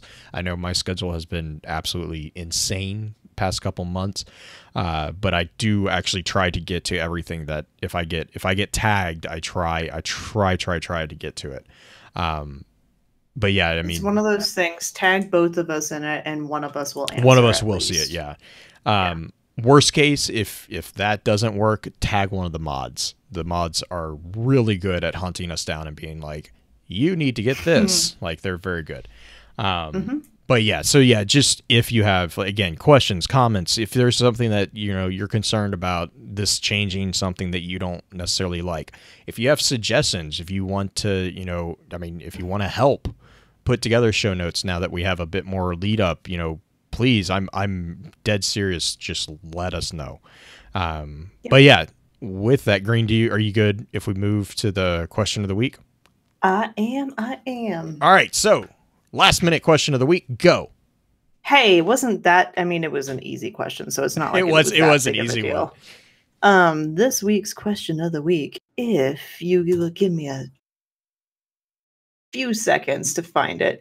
All right, toughie this week. If given a choice, would you want SRL back or a new game mode? Which, this is a little bit of history about this question. This is actually the question that was presented at the Community Summit before Gambit came out. This would be a few years ago at this point now. Yeah, I think so. This is one of the things that the developers asked the people that came to that Community Summit. So I believe Mylan was there. A few other like big names that were there. I think Italian, a couple of those guys. Anyway, they chose to have a new game type in the game, which it's a gun game. It makes sense. But I just thought it would be kind of cheeky and fun to throw out this question again and see what the community says now. And the results are in 135 votes in only 10 hours. You guys really are on top of your game at this point as far as getting onto these polls. 65% said they want SRL back. 35% said they wanted a different game type or a new game mode, which a lot of people going into the comments really had some good points on it. Worthy D mentioned that he loves the idea of Guardians competing with each other outside of the Crucible. They have to throw and catch mechanics in game, like to see Dodgeball or a Destiny version of Griftball that require you to wear the mask of a character you don't like, maybe Aldrin. As far as like the character choice of which one you wear, that one's particularly on the nose with the lore of Griftball. Yeah, it is. It is a little bit. Some people want to have SRL back. A lot of people want to be able to do Sparrow Racing again. Man at Arms made it very clear he would rather have Rift, which, as far as that game mode is, I enjoy that because that was the easiest sniping farm ever, because you always knew where they were going to run. So you could just sit in the back with a sniper. I'm thinking that train map that had the bridge. Oh my god, that, and put me in a back with Mida. You didn't even need a sniper rifle. You just sat there and you're like, ding, ding, ding, ding, ding, ding. Yeah, really, really easy to learn how to snipe on that because you knew the lanes because they were just dictated. Somebody, one chill dude mentioned he wanted Ship Racing League, so having an actual space flight. I would be very angry about that personally.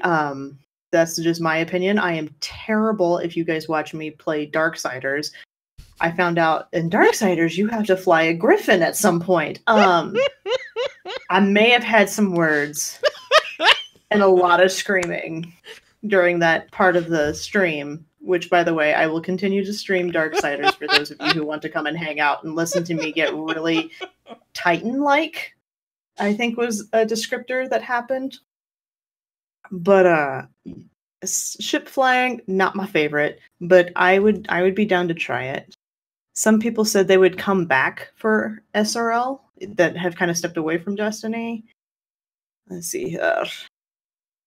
Archon Forge smashing enemies with iron hammers or something like Prison of Elders. Oh my gosh. So that would be interesting to bring back that kind of that mode where you have the hammers, I guess it was axes back on Archon Forge, wasn't it? Yeah, that was when we had the Iron Lords. Yeah. Somebody was very blunt and said if he wanted a racing game, he would buy one. Which is totally it's fair. It's a legit response. Like and I know that there's the division of feelings is that's pretty on the nose as far as some of the comments that I've seen for Sparrow. I mean, that's a fair counterpoint. Yeah. That is a fair counterpoint. It's an equal opportunity kind of poll kind of thing. Like, I'm going to take both good sides and bad sides and every kind of opinion I can get. As far as within our own Discord server, I know we had a few people mention things in there today as well. Taylor B mentioned that he would want SRL. Crucible needs balancing, not an overhaul. In my opinion, the whole Crucible is mostly good with parts that need fixing rather than the state of it is all bad. Like, don't get me wrong, I'd love to have the freelance playlist return, but I'd rather have an SRL event. I want to go fast. Plus, I miss SRL Sparrow mechanics. It's not the same on the open world maps, which I would agree. There's very few areas that I would say feel like an SRL map. I'm thinking like the one on Mars with the giant fans. That I really miss. And I guess we kind of have that on some of the Mercury maps. Yep, the Infinite Forest one. Mm-hmm. The one that has the Cabal. Right. The one that is really annoying to do. I'm sorry. You can kill him. I'm gonna agree with Trigger on this one. I want my clown horn back. Oh yeah, I miss the fun horns. Those horns were just hilarious. Yeah. The ironic thing, now that I'm going to use this as a segue to get into the main topic, a lot of the SRL lore we didn't get till D2. Well, and that's part of the reason that we kind of did the subtle shift on the topic too, right? Mm-hmm. Is because like the air quote SRL lore is actually all through. I mean, well, 90% of it is through Marcus. Mostly, yeah. Because he's kind of the face of it. He's the poster boy. Until recently, which was a fun read.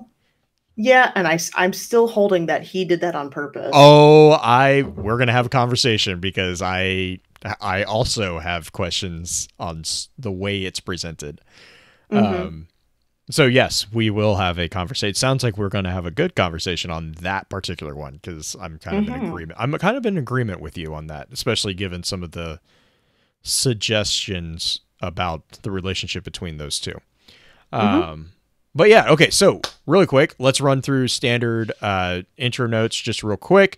And then we'll get into the Lost lore, which is personally a mystery. It was a mystery for me today because I could not for the life of me figure out why it was called what it was. So we'll get right into that.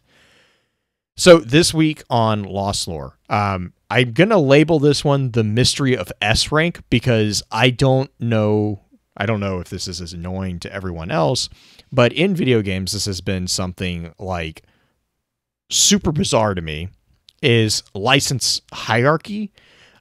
So basically in a lot of video games, you see a hierarchy of like license A, license B, license C, and then there's this like mysterious license S.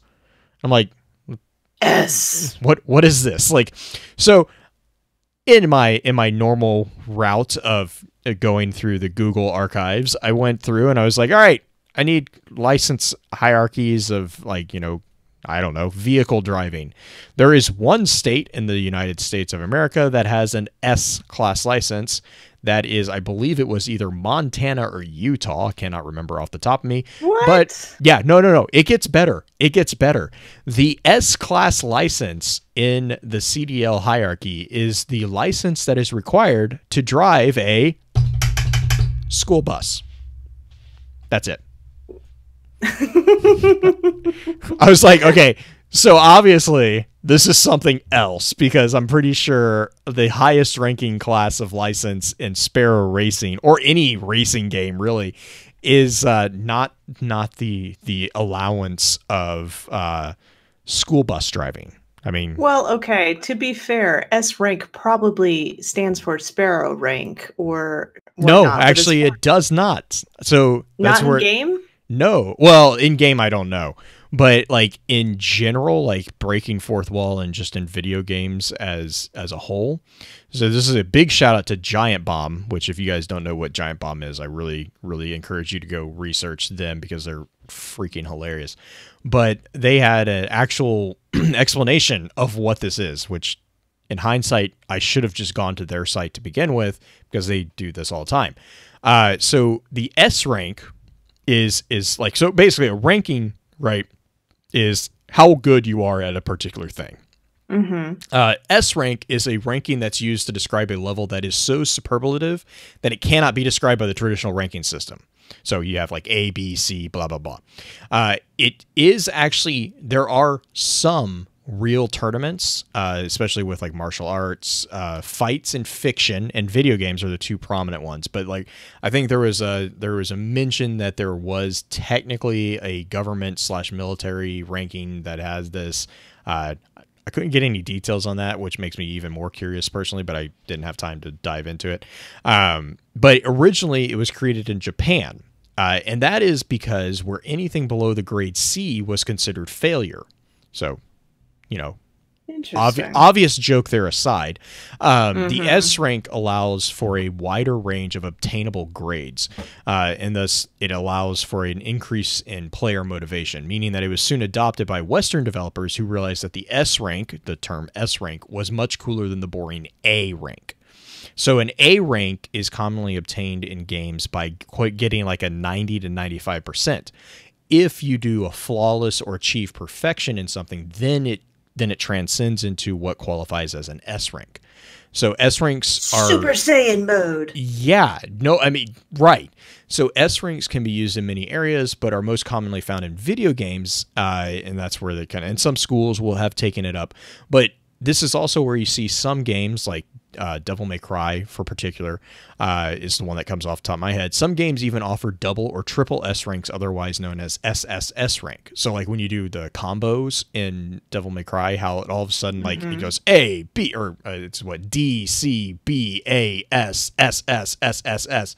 Like it's the triple S rank. Like it's just like the shout casting kind of thing that's going on in Devil May Cry or God of War. You know, all these the games where it's really big to chain attacks.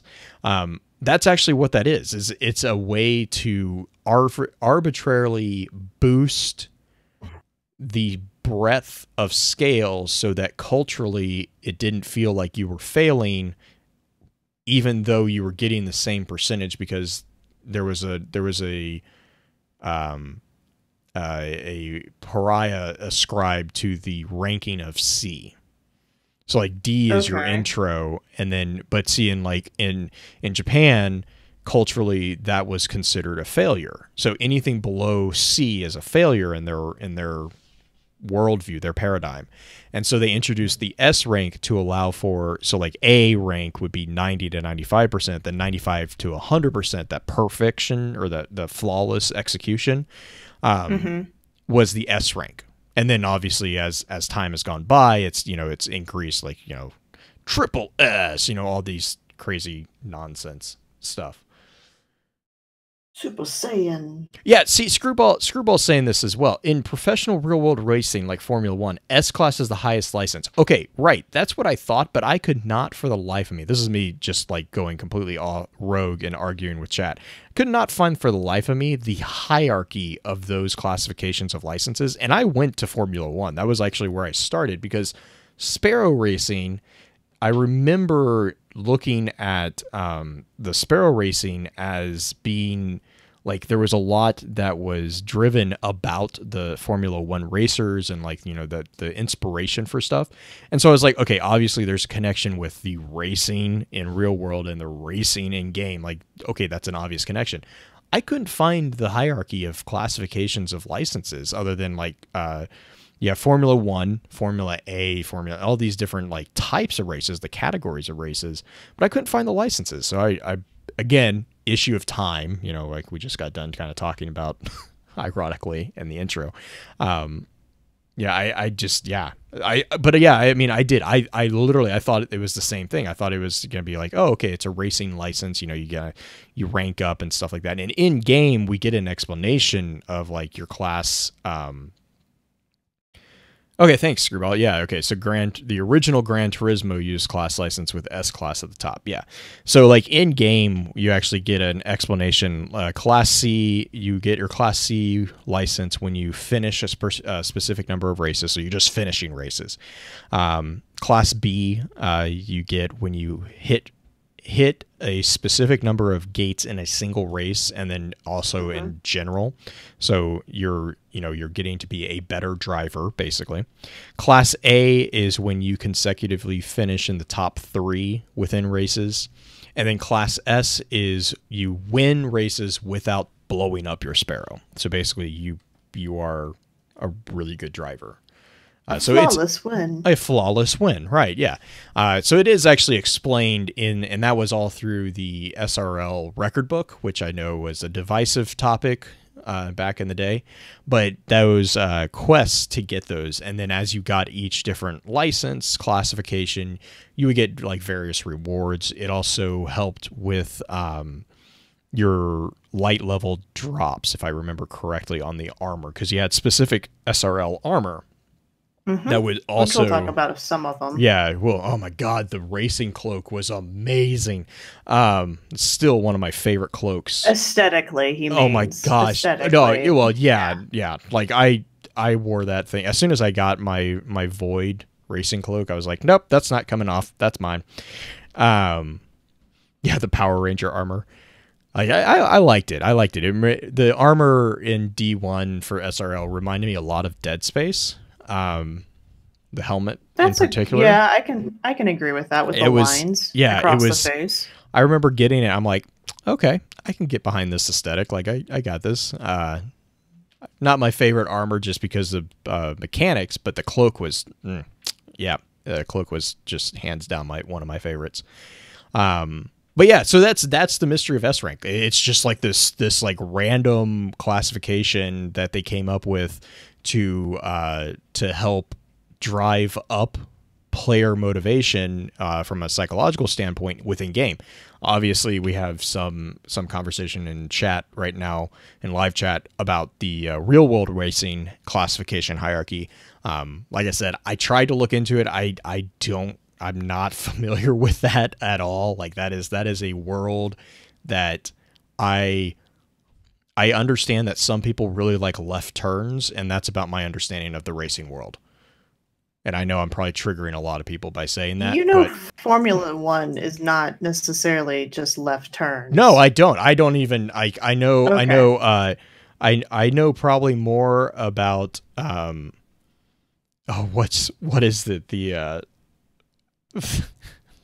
the demolition derbies. Like, oh yeah, I know more about that than I know about like standard racing. Like I'm like, all right, okay, that's fair. Ricky Bobby is judging me. Shake and bake, shake and bake. Oh man, so I'm gonna turn green loose for a general introduction of Sparrow racing. I mean, it's Sparrow racing in general is pretty self-explanatory. Sparrow racing is a development of racing sparrows in Destiny. It is a combatant type field, also found by the same group that takes over all of our Crucible maps. It is Shax's Red Jacks. They find the areas, they set it up, and they sometimes let enemies loose on it again. And we run into them and run them over like heathens, which is really fun. Bumps in a road. Yep, it was a bounty back in the day. You could actually run over goblins and stuff like that. I think Bug in a Road or Bump in a Road. I think Bump. There was like 2 or 3 of them. Mm-hmm. There's one specifically where if you hit which is funny because they called vandals bugs, but I mean, fallen kind of ish. I don't know. I don't know what the biological designation of a fallen. Yeah, they refer to them as bug huggers. So right, but SRL was, as far as establishment of it, I don't know if we have a date, but we do know that Marcus Wren in particular, the character that we're going to talk about mostly tonight, has basically been on a win streak for over a decade. Mm-hmm. Until fairly recently, which, spoiler alert, for the Crimson Cup. Yes, for the Crimson Cup, which is their race to end all be all. There are various things within the lore that talk about how things that we encounter in game on a regular basis as SRL racers, that it is something that everybody does. The 4 Guardians have died to those fan blades, and Mars, I think, is one of them. Those fan blades have taken more out of Guardians than the Fallen, according to Marcus Wren, which is it is the Sparrow Racing Mars Pace Setter bounty.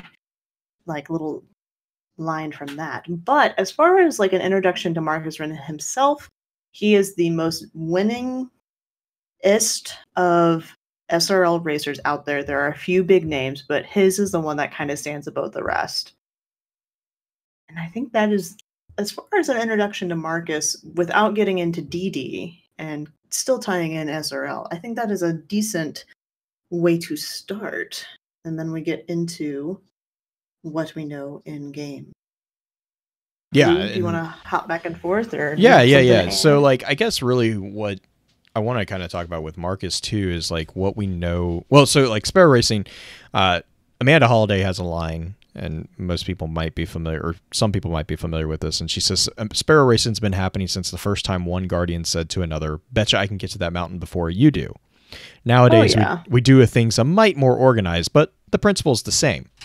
And so like it's just that classical that nature of competition, right? It's you see it in everything the Guardians do. It's all about that. But Marcus Wren in particular actually has, you know, he has been an interesting figure within the lore ever really since he got introduced. And he's just grown. Like, he's just grown in presence. He's grown in character. Definitely, we've seen a lot more character with him recently. He used to be kind of like he was always kind of the, I wouldn't say bad boy, but he was kind of like, that was kind of the feel you got for him. And now you get confirmation that he's also kind of insane. He likes experimenting. He's also kind of a sweetheart too. Like, the insanity is one thing, but I like him. I like his character a lot. So okay, he likes his ghost. I will give him that. He does, and he's very loyal to his friends. Yes. And his friends are loyal to him, which speaks volumes in my book. But, oh, yeah. No, I mean, yeah, which we'll get into just here in a second, too, because... So, yeah, as far as lore in Destiny itself, there are actually only 2 entries back in D1 as far as, like, Grimoire cards.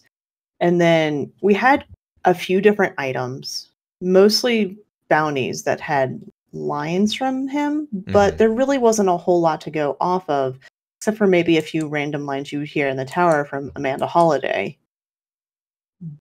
But since D2 is dropped, there's been a ton added about his story, about the story of his fire team, about the story of his friend. Yeah. I guess let's just knock that conversation out while we're on it. Yeah. What is your thought on the relationship between Marcus and it's Enoch, right? Enoch. So, okay, so there is, to be clear, before we get into all this nonsense, there's nothing confirmed. Like, there's nowhere that I've at least seen, and now I don't have all the like random dialogue quotes and stuff like that, which I know sometimes will clarify stuff, but from what I've seen in text lore and what I've heard, you know, mentioned in the tower, there is nothing that points to anything beyond just friendly rivals. Like, they're very close. They're very close friends, and I mean maybe rivals, fire team members. Right. That's yeah. They're Sparrow racers, so it's like right. You know, I mean, I'll even give you that. Like, I think, given especially what happened in the Red War, I can totally see them being fire team members. And we do know they are very close friends. Like, they are very close with each other. But so I guess the question is, do you think within the realm of Destiny, do you think there's more to the story between Marcus and Enoch? I don't think there is enough information to conclude it. We've had characters like Devrim and Mark that you get idle dialogue about it. You get stuff in the lore about Mark. We don't have anything that is definitive about Enoch and Marcus. It could be a thing that develops. It could be just a thing that they're keeping under wraps, or it could be a budding relationship. We don't have anything conclusive, though. So I am on the stance that I am optimistically hopeful that that is something there, but I can understand seeing both no and yes. Yeah, because like, if you're, I'm on the same page. Like, I'm like, I can see this going, because right now, really, either way works, right? Like, either they're really close friends or they are something more. Like, and it actually won't change their story as it stands currently. Like, nothing that won't like be a huge change to anything. Actually, it would explain some things, right? The lucky coin comment. Right. And here's the other thing. Dino's mentioning in chat that the reason why he strongly feels that they're in a relationship. Here's my counterpoint to that. The Crimson Cup happens only one time a year during Crimson Days. It does not necessarily mean that the people involved in the Crimson Cup is a relationship type thing. So that is purely a timing circumstance type thing. I would not read too far into that. If they want to go that direction, great. But I do not think that you can be conclusive with just the time of year for it. Right. And that is no, and I definitely hear that. I think the counterpoint, and maybe not necessarily the counterpoint, but the counterpoint that I would make to that is that we also do see another pairing of Guardians who were very much in opposition to each other, who were introduced to us during the Crimson Days initial event, who now are inseparable.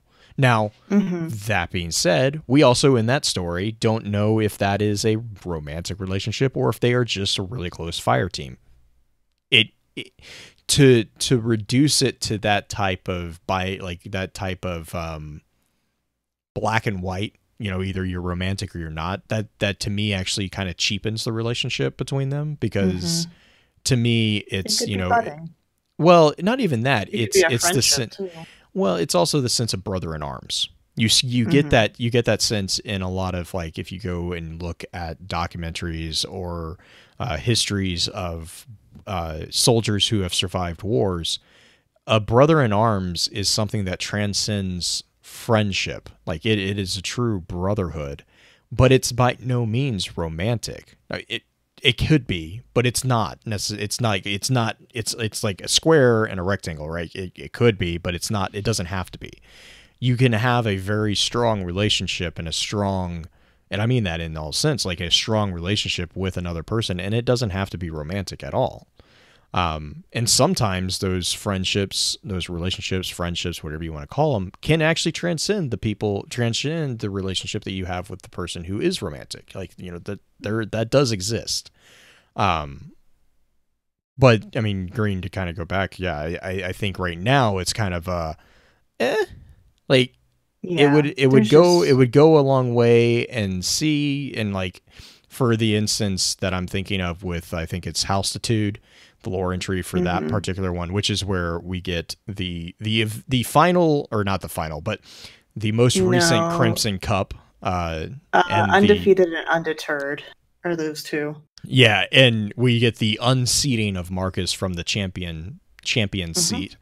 There's a lot of, like, reading between the lines that could be done, that if they are in a relationship, is one way to kind of see Marcus throwing the race. But of course, then it could be literally they just are friendly competitors, and there is something that actually happened And he didn't throw the race. It just was unfortunate. Like, you know, it's there's both. You can read it both ways. I would agree with that. Sorry, I'm checking up on chat. Yeah, no, I mean, and Dino's being fair. He's like, it's just his opinion, and you know, I see it. I do see it. I just yeah. It's one of those things, not putting the cart before the horse. On Right. But the other real quick. Do we want to go in? I was just going to say real quick before we go full bore into Marcus Wren, which is a really awkward comment. The other champions that we have within Sparrow Racing, just to kind of give them a shout, is Kron 8, who is an Exo, who designed the Echo class jump ship Shadow Dawn. Kron 8 is most notable for being the person who decided that he wanted to try to attach a NLS drive to a Sparrow, which Amanda was like, that's not a great idea, but come by the shop, we'll try it out. Amanda is a very strong enabler for all of these racers. I've also realized, like, she is a really bad enabler. She is as much of a speed junkie as the rest of them. She really is. We have Tyla Sola, which we don't actually know really anything about. She's listed as being another champion. The other races, I think it's Adrian Gris. The reason we know she's Gris, yeah, she's the one who got called before the consensus because she painted a dragon on her Sparrow, and she got Ikora had the nasty burn against her because the consensus accused her of meddling with Ahamkara because they're dragons. And Ikora debunked it by saying if she is messing with a Ahamkara, her racing record wouldn't be so bad. Which was, I was like, ooh, oh man, that's brutal. Blue Ariande is also the one that Marcus mentions that would not mind shooting him. Yeah. So Ariande, is it Ariande? Nay, I don't know. Ariande, which actually I have a question. Arya, yeah, because there's an Ari that's mentioned with Sloane, and I'm curious if that's the same person. I think it is, but I don't have 100% confirmation on that one. Chat. And then there's Blue Boaz, who we know Boaz mostly through the testing of Marcus's crazy ideas.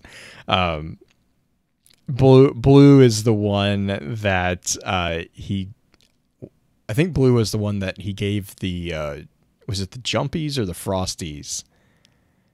I can't remember which one was first. I don't use those, so I don't ever actually pay attention. But whichever one was first, was Frosties first. So he gave them to Boaz, and he tried them on. He's like, "Oh yeah, these are cool. You know, I don't like the name, but I mean, I feel fast when I'm running." And Marcus made a comment of being like, "Oh yeah, well, there's a 2% chance that they'll explode. So you know, I'm glad they work for you."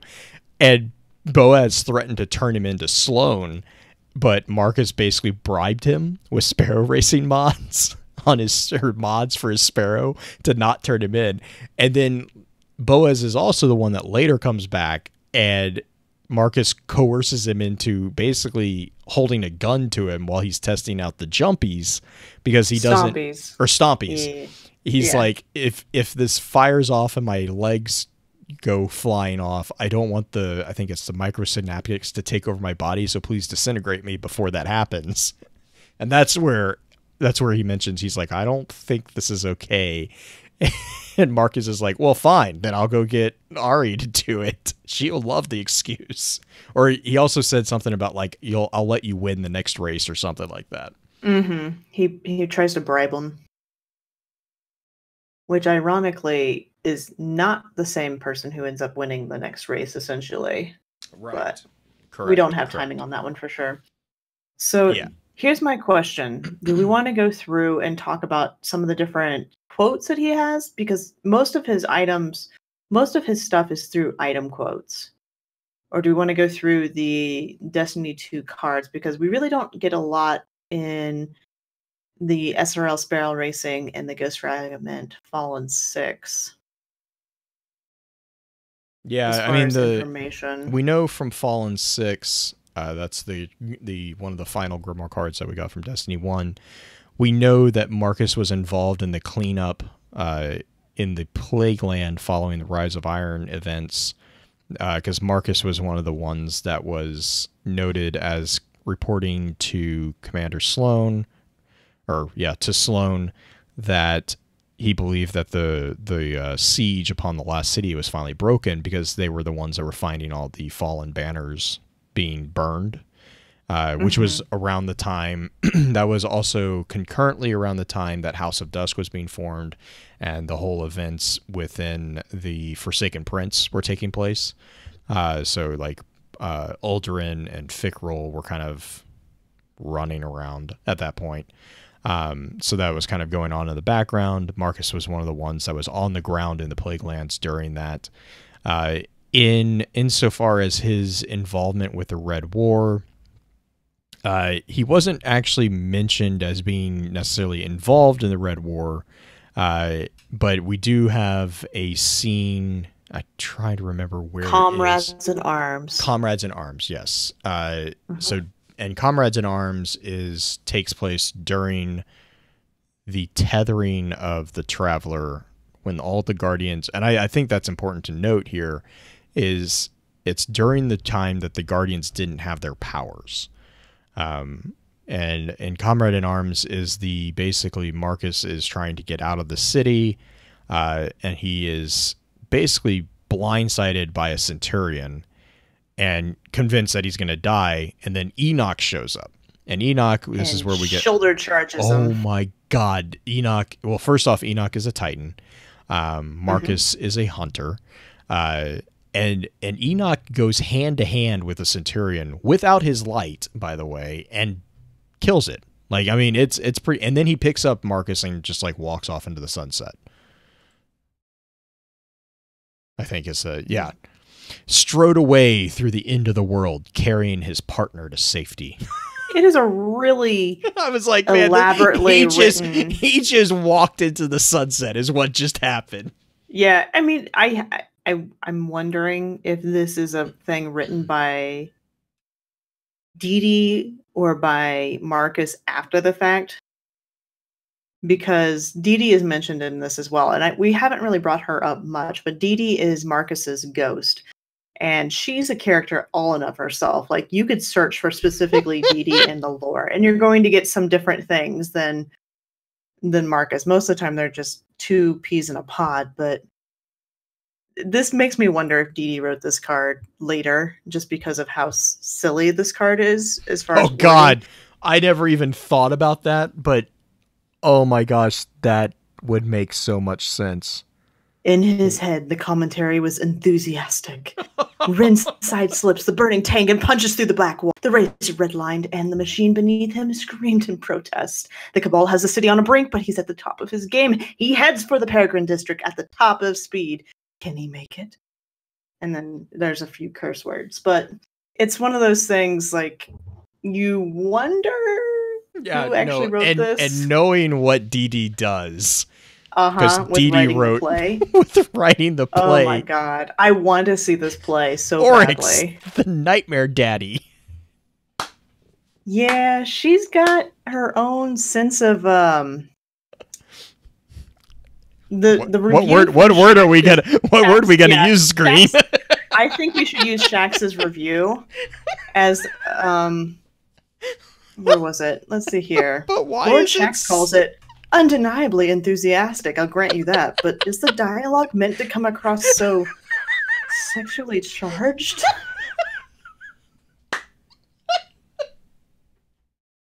Oh my gosh. Yeah. So Dee, as Marcus's ghost, is just... Marcus is the speed racer of Destiny. Dee is just goading him, as well as like redirecting him as much as she can. I think I'll double down on what Black Flag is saying. Marcus is the Tony Stark of SRL, which makes Dee the Pepper Potts. I can see that. Although Pepper Potts would not write a a play like this. I don't think. I think she would have a little bit more. I mean, comic book Pepper Potts maybe, but oh yeah, that's true. Dee Dee is a slash fic writer. God. Yeah, maybe because the characters in here I kind of just want to go through the community theater. Marcus Community plays Theater a ghost. presents Oryx the Nightmare Daddy. One brave ghost versus the death from outer space. A 4.5-act play, written and directed by Dee Dee, Ghost of Marcus Wren. Starring Marcus Wren, Hero's Ghost.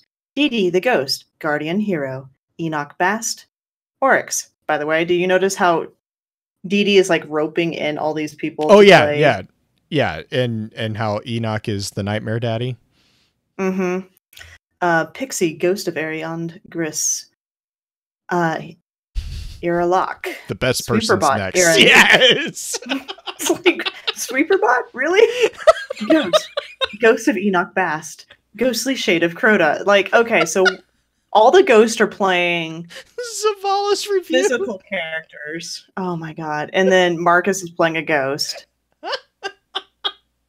See the play that Commander Zavala calls an insensitive and disrespectful travesty of a production with truly abominable prop design, an insult to the art of papier-mâché.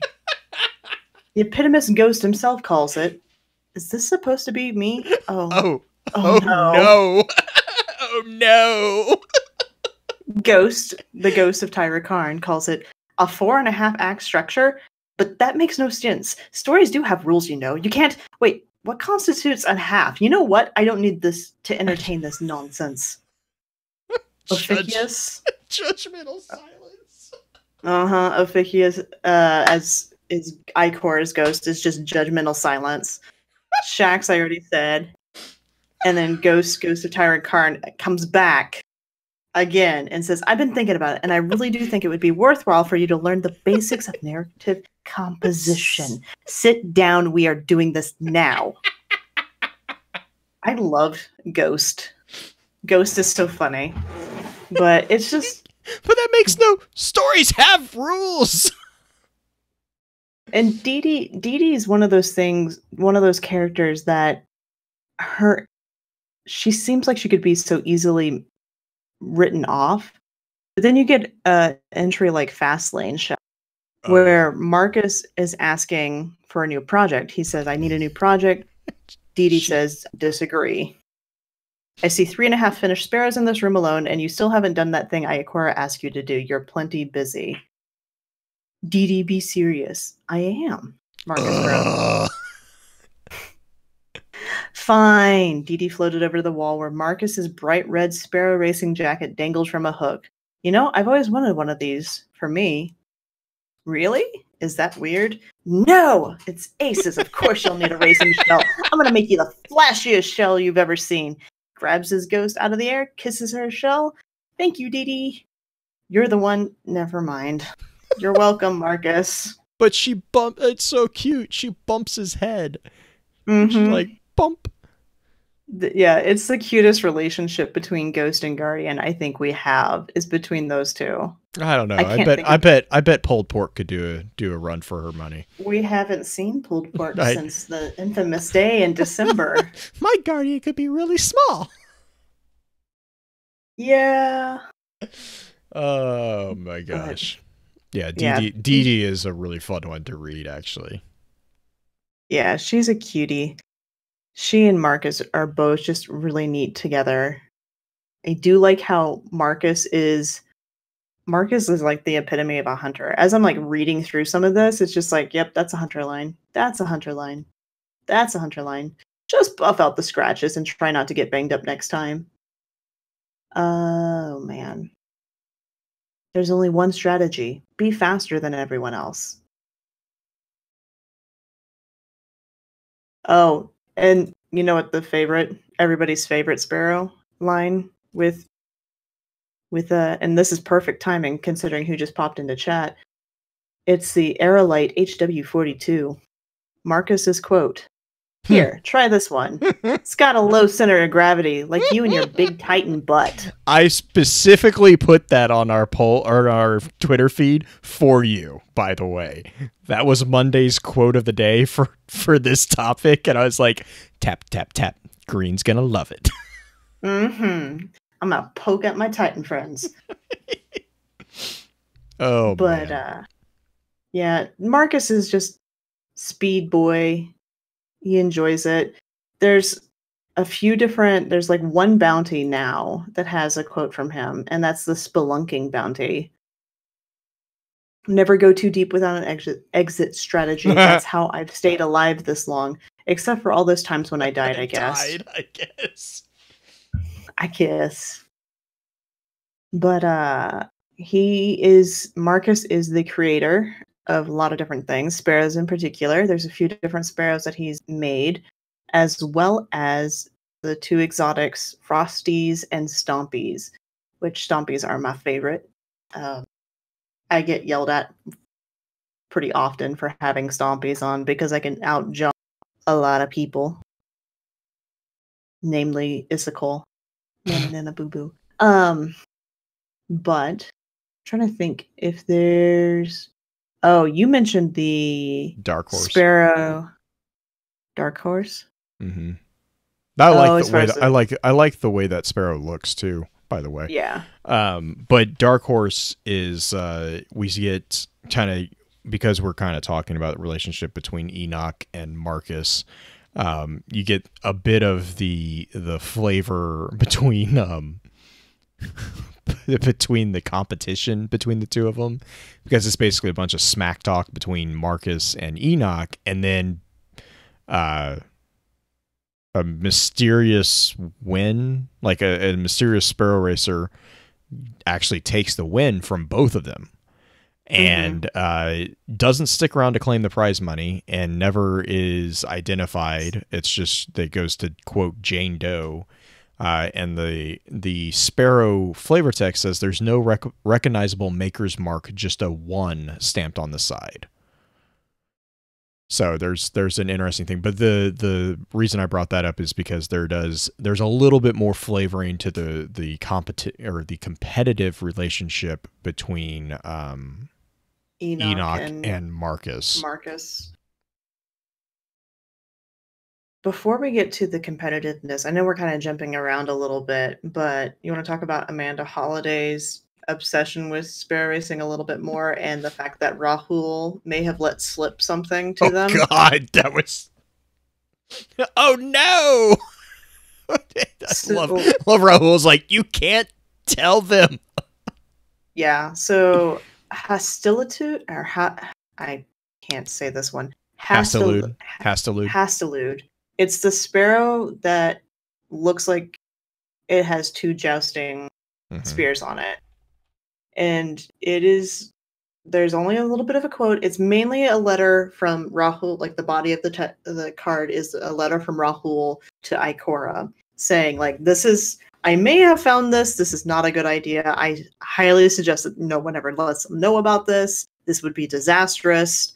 Imagine, I shudder to think. And at the top, there's a quote, as there always are in these cards, and it's between Marcus and Amanda.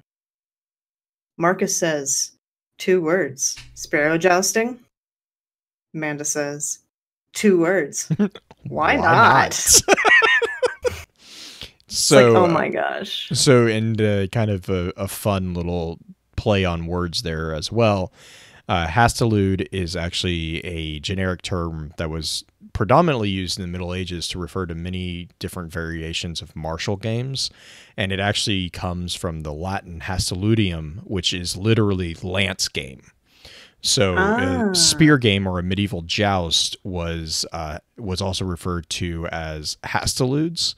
And so hastaludes was actually noted as being no less than dangerous than war itself. Like you could actually die from hastaludes, but it was a martial game that was basically spear playing or joust playing. Yeah. Mm-hmm. So when they're talking about jousting, that is actually a hastalude it's kind of like the Agonarch carve. It's a nod to what is going on with that particular item. Nice. So Marcus's ability to create things, whether it's exotics or sparrows or shells or whatnot, he's kind of actually got a name for himself as doing this. Not only is he known for SRL, but he's also known well enough to kind of other tinkerers within the tower that in the Cerberus +1 card, there's just a mention of him, and the creator wants to go and show him the gun that he's made because he wants to be able to brag to him. So there's a few, at least enough of a reputation that he has that not only is he crazy and convinces friends to try things out without telling them that, hey, this may blow up, as in what happened to Frosties, or that he tries them on himself and is possibly going to rip his own legs off with it within Stompies. But he has enough of a win record in his own tinkering that he can basically pull people in to say, hey, I look at what I made. I did this. This is really cool. Which leads us, I would say, to kind of our last story with him, but unless we go into like all the quotes and whatnot, and it's the story of his defeat this year. Mm-hmm. Do you want to kind of take the lead on that one? Yeah, so that is in Undefeated, correct, I believe? Well, yep. Do you want to talk about Ragged Valley? Yeah. Ragged Valley is a very weird entry. It's an entry where Marcus does a report on the Ragged Valley sprint, saying that area is too difficult to host actual SRL matches through. The angles are wrong, the corners are too tight, it's too dangerous to have Guardians do this. And he makes it through okay. After 5 tries. But suggests that it's not actually turned into a track. In the Ragged Valley Sprint card, you get Yavix. If you remember her, she's one of the Barons. She's the Baron that rides the motorcycle, essentially her own version of a Sparrow. She wants to take it on, saying that, well, he made it through. Why can't I? Well, no, wait, hang on. Let me reread this. Because it's at the bottom. Because this is in response to Yavix's legendary making of the run. Marcus is challenging that, saying that it's not possible. So he says it's too random, it's too chaotic, and because the legend changes with the telling every single time, because it says Yavix the writer, the reason she made the run changes with the telling. You know she is neither mad nor desperate with her skills on a pike and killer determination. But the run itself, it's a legend as awe-inspiring as any Guardian, save the fact Yavix is a wicked beast and better off dead. The story goes she was running ether, or making off with lost golden age tech. Some say Clovis Bray science. Others tell it was drivers from a forgotten war mine, or maybe she just dropped a Guardian, was running full throttle from a fire team set on revenge, a common theme this far out. Or was it pride? Did a captain or a Kel or an Archon challenge her ability to ride? Did Fickrel? After all, their relationship is complicated. None of that matters, not to me. Each version of the start is as interesting as the next, but the run itself, her ride through the gnashing jaws of death, most Guardians who have heard it dismiss it, don't want to give credit to one so infamous, the scorned Baron with the blood on her hands, the Luton toe, and her burner set to top speed. But she deserves it. Don't believe me, ask Marcus Wren. He wasn't there that day, but he'd heard tell and couldn't believe it. So he made the run himself. 4 goes, no dice. 1 resurrection, 4 sparrows busted to rubble. Marcus Wren, the Sparrow Racing League champion and hero to speed junkies and racehounds citywide, couldn't sprint that valley. Too random, he said, too chaotic. Can't read the rock 1 minute to the next, can't read the angles. But he tried again, and on the 5th go, he scraped through a narrow as the collision hit. He made it. The impossible was possible, though he refused to admit Yavix could have done the same. Not that it mattered. That Wren came out alive proved it could be done. If it could, why not Yavix? Not that Yavix ever cared for validation. Not yours, not Wren's, not any Guardians, not any Fallen's, not anyone's. She took pride in recognition from her brother and sister Barons, and no one else. Or no others. So So he made the run in response to hearing her this legend. Yeah. I still don't know if she actually made it through, knowing how flippin' difficult those stupid things are to drive. Well, but the thing is if she made the run, then she's still alive. Like, if she actually made it, I interpreted made it as if she built the course. Oh, no. This is like the Kessel run, like with the Star Wars reference. Like this is a smuggling run, and so I gotcha. Yeah. Because that's what Rin is like. There's no way she could have there's no way she would have survived this. But the legend goes, it's the Kessel run. It's this legendary run that, you can't, a common person would not ever try to, because it's too much. It's too much. Because it says her ride through the gnashing jaws of death. Yeah, 12 parsecs, which, oh god, as much as I love Star Wars, that still bugs me. But anyways, that's the Ragged Valley Sprint. So that was kind of Marcus during Forsaken. But before that, we have the situation with oh god, I just blanked, Comrade at Arms, with Enoch saving him. And then we have the and I don't know where Burnout fits into this, but we also have Burnout 2. That's a fun one. But Undefeated is the story of Marcus Rin's unassailable record being assailed and being overthrown. This takes place during Curse of Osiris. To give context, this was as far as this was released. It was released in Curse of Osiris, which I believe was also during. It takes place in Crimson Days. Yeah, it was Curse of Osiris was the winter event, or the winter DLC, and it kind of dovetailed into Crimson Days at the end of the Curse of Osiris DLC. It was still part of the same season, is what I'm saying. It's just at the end of the season. Because Crimson Days was February, and Curse of Osiris dropped. I'm also curious, late fall. With Undefeated, do you have any thoughts on who is speaking? Like, I know it's basically shoutcasters or announcers, right. But we have actual initials. RM and HB. Those initials don't immediately strike me. I know, it's the same here. I'm like, huh. All right. So basically in Undefeated, it's the Crimson Day Cup, or Crimson Cup, which is like the big, I don't know, where's Screwball when I need him?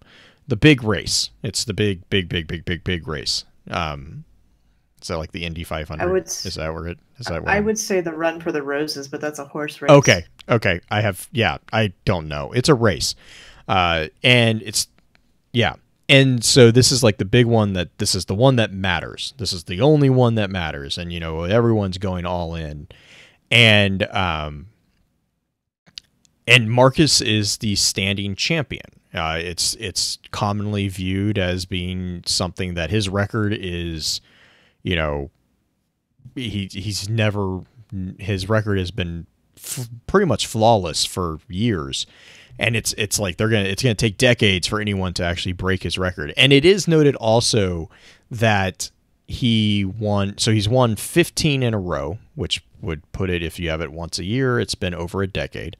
And he's saying that in the final, it starts off, it says, in the final turn, Marcus Rin is leading by 4 lengths. And the note is, he's going slower. Like they make kind of a comment about, do you think he's sick? Do you think he has a flu? And something happens, and he's like, I don't know if he actually drops something or if he's just looking down at the track. But basically, because it's like he's like, there's 2 ways you can read that. You can read that literally. He says, did he drop his lucky coin? But he's also looking down at the track and looking back. And so I don't know if they're saying that, did he actually drop something, or if it's like, are they being like sarcastic? Like, cause they just said, do you think he has the flu?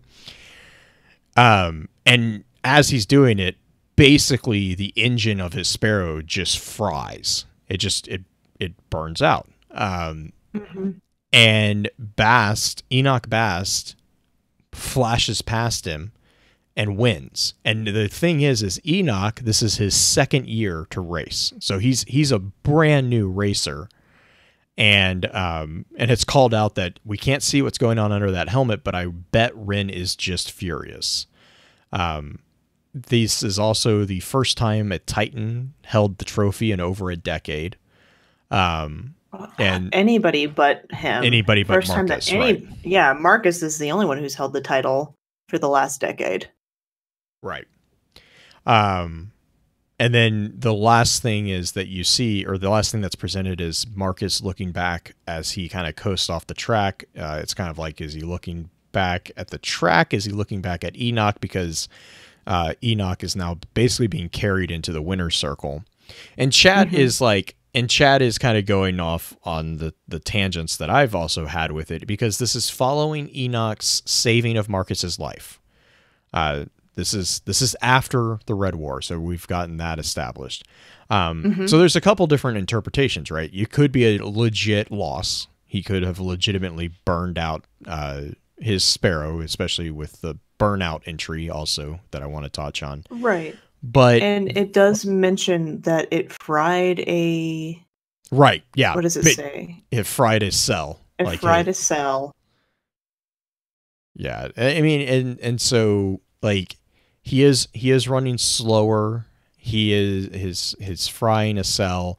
Like there's a chance that it was a legit loss. There's also a chance that Ren is kind of giving back to Enoch, whether that's, because of a relationship or just out of repayment for him. Enoch did save his life.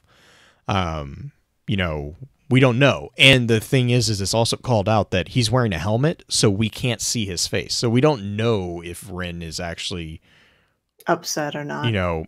Upset about this. They are thinking that he is, which actually kind of makes me think that that's probably not the case. Just because that's where my brain kind of immediately jumps whenever something is like, oh, this is obviously what's happening. I'm like, but is it? Like, is it? Right. But yeah, so this is the one that right now is kind of the fun one to kind of contemplate on, I think. So the next one, the Undeterred, is actually that same scene from Enoch's perspective. Yes, yeah. Okay. So the entry at the top, it says, hard work and practice aren't enough. Sometimes things have to break your way. And it has numbers in here. In my mind, the numbers are like the countdown distance to the finish line, because at the very end you get the finish. But 900, should have known better. Those were pretty words, but come on, Marcus was never going to lose me. Or Marcus was never going to lose to me. 800, all the practicing, 2 sprained knees, throw it on the pile of wasted effort. 700, so this is it. I'll sell off the bird, obviously. That should get me enough glimmer to stock up for going back to patrols full time. 600, yeah, I see you, Ren. I might never beat you out here, but we'll always pull each other out of the fire in the field. 500, well, 400, no way, Marcus, don't flame out now. 300, ... 200, exclamation points. 100, by the Traveler, I'm actually gonna... Finish. Marcus, did you see me? I did it. I won. Maybe I don't have to give up. Enoch Bass, champion Sparrow Racer, sounds better than Enoch Bass, grunt who's really good at patrols. Time to enjoy this. So, Enoch, he's going to enjoy it. He realizes that he doesn't want Marcus to flame out either. That's something that's mentioned in this card. Trigger is saying in chat too. It's like, if he threw the race, he did it without Enoch knowing about it. Yep. That's a big if also. But like, I can also see, because Marcus is so loyal to friends too, and this is the thing that Dino is saying that I kind of agree with, is Enoch was thinking that he'd have to go back to patrols and give up Sparrow Racing. Whereas this win gives him the motivation to keep going. And I can also see Marcus... I agree with that. I can see Marcus throwing the race if it means that his friend will, like, you know, like I can see that possibly in his character.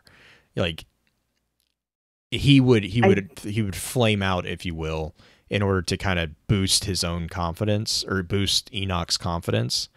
There is a slight hint that Marcus may have let on that he was going to do that in that very first line. Those were pretty words, but come on. Marcus was never going to lose to me. Right, yeah. So, I mean, it's possible that Marcus let on that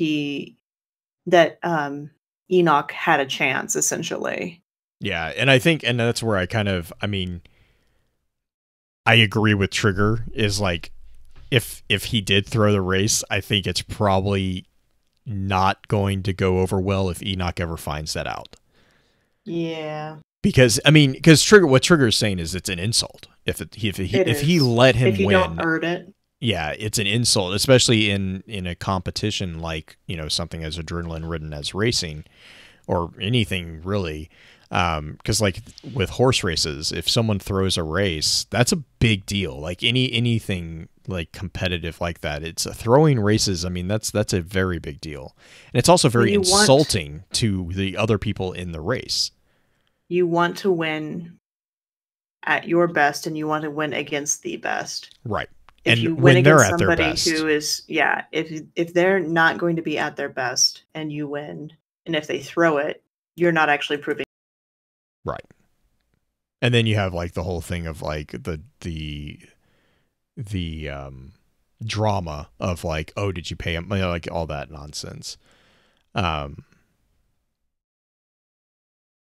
yeah, and then Burnout is a fun one between Marcus and Area, which is this is the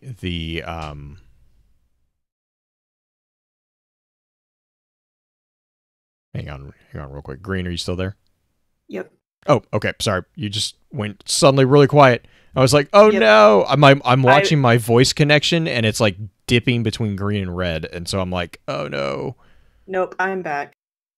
Okay, sorry. I was gonna say Burnout is if we want to jump to Burnout, that's the fun one. That's the God, I just blanked. Oh my gosh. The Sparrow. It's I feel terrible. Who is Ariande?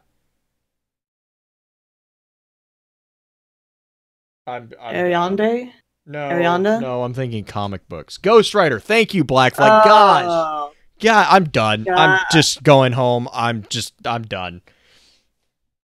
You're at home. I'm going to sleep. Ghost Rider. Ghost Rider is the thing that you think of when you look at this.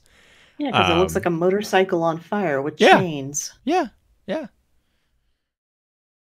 Fight fire with fire. And fight everything else with fire, too. Is it supposed to be on fire?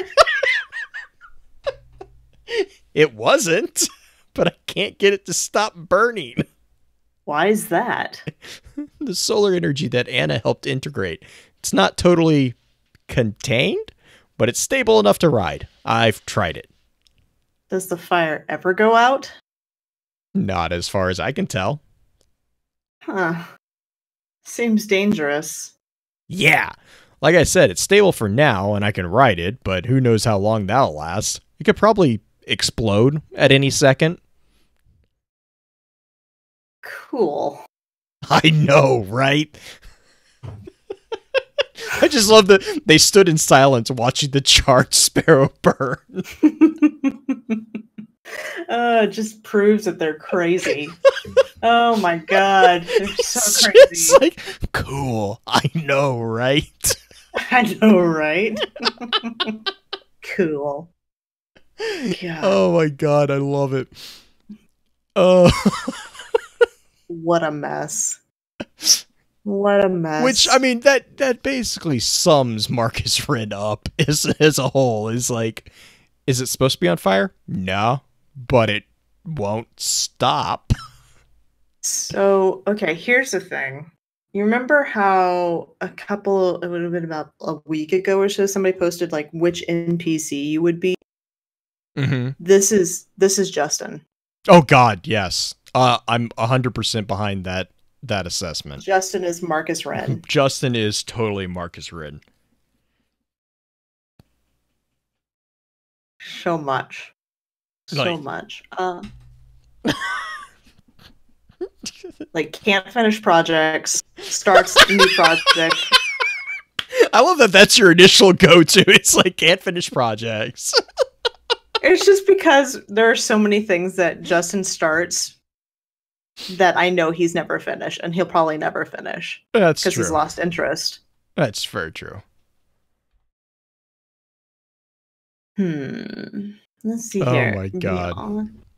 Beyond that, there's not really a whole lot besides just like quotes that he has.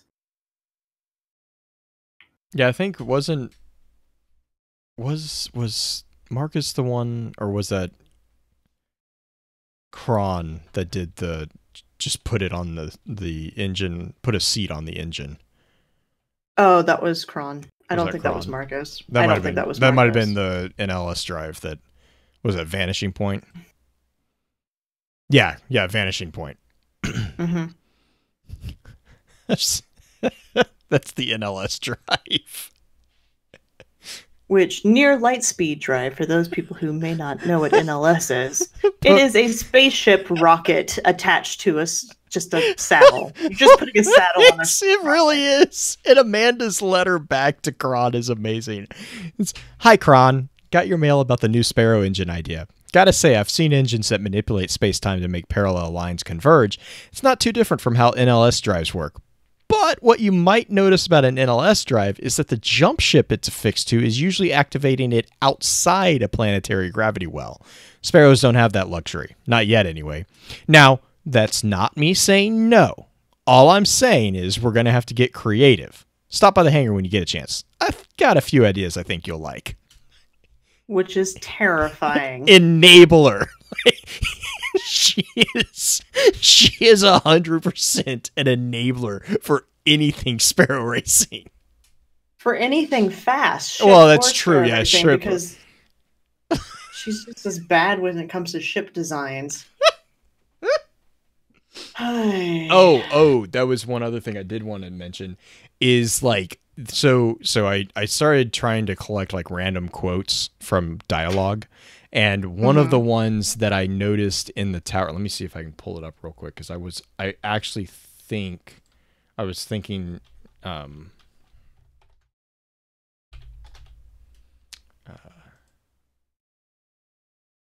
so if you're in the tower courtyard, one of the civilians mentions that there's a big Sparrow race tonight out by the wall. You going? So there is Sparrow racing still going on in the city. It kind of seems like it's kind of gone back down into the underground a little bit. But well, or that, or it's a lead up to either that, or it's a lead up. I think it's a lead up to the Crimson Days thing, because the Crimson Days race is still going on. It's just we as players don't have access to it anymore, or access to the SRL races in general, because that happened in Curse of Osiris, and we haven't had SRL since D1. Correct. Oh no. Trigger just... I wondered. I really wondered that. I wondered that too. As soon as he said that, that would make a ton of sense. So we're talking about the unknown racer, Jane Doe, and Trigger makes the comment, the unknown racer must be Racer X, which is a Speed Racer reference to those who might not be familiar with that. But then he says, wait, what if Amanda is the unknown racer? And you know what? I wouldn't put it past her. That would make the perfect sense, because if anyone was going to build a Sparrow that would fly past even Ren, it would be Amanda. The thing is the amount of danger she would be in on that, because she's not a Guardian. Well, no, she but wrecked, I mean, she's dead. She would have to be just that good. Well, but she is. I mean, she did, because, excuse me, that was, she was the one that took us in the initial campaign for D2. She was the one who picked us up and flew us to the, that wasn't the Almighty, Was it the Almighty? Yeah, it was the Almighty. No, it wasn't. She flew us to the drop ship with Gaul initially. Oh, Doom, sorry. Doom said he made that comment earlier. Doom and Trigger both, yeah, all of us are in agreement that Amanda is a bamf of a pilot. But she's also the one when we're on Titan, she's the one that's pulling us out of the fire and taking us to places and stuff like that.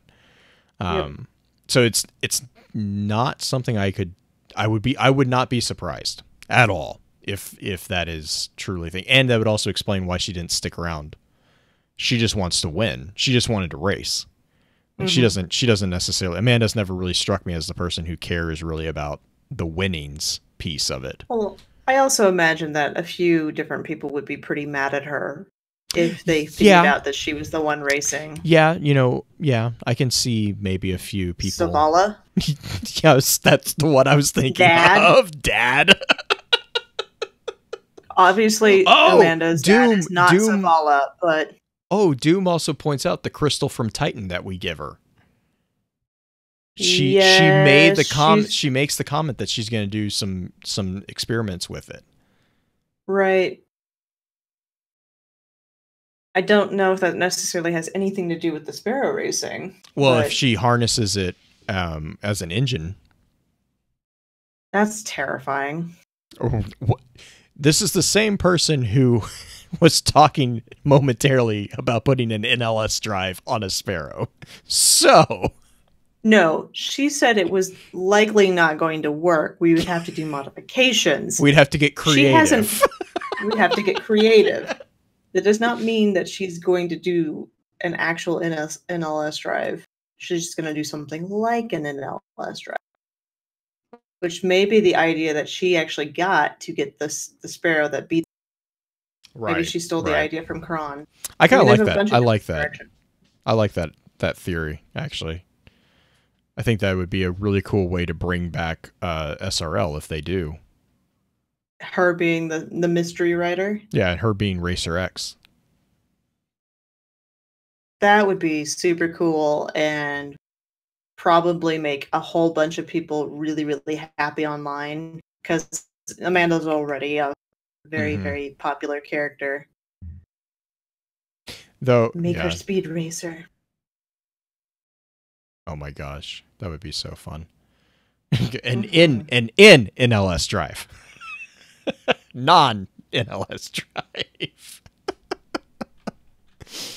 Let's see. Really, that's pretty much it. As far as his stories go. Yeah, I mean, I guess one question I did notice in D1, this was back when the ships and Sparrows actually had like a logical component to them as far as design. Sparrows in D1, for the most part, all had a specific alphanumeric acronym before them. It was always S or SV before, except for the Sparrows in racing. They all had EV. And I remember the EV tumbler. Did we ever get confirmation on what the EV stood for? Do you remember? I don't. Because the EV tumbler and then EV vector, EV34 vector infinite was the only two EVs that was not released in SRL, but was it was like a trick Sparrow basically. And so like the EV Tumbler was basically the expansion pass, and then the infinite, what did I just say? Vector infinite was the refer a friend reward. So those were the only two that were EVs that were not related to yeah, thanks Rose. I think that makes more sense. EV experimental vehicle. I think that makes, we don't have any confirmation of it, but that's I want to say guess that than I have. I just I know like the tumbler was kind of that's kind of what it was kind of like an experimental tumbler, because the tumbler was when they introduced the ability to do tricks So like when you are jumping and you can do the animation where you're like either doing like a Superman or you're doing the kicks or whatever. That was all introduced with the tumbler, and then that kind of miss those. Oh gosh, well you can still do them. I do them all the time. It's just real hard to get in launching yourself and just having fun with it. There's not many maps that I would do that with. I swear that it was.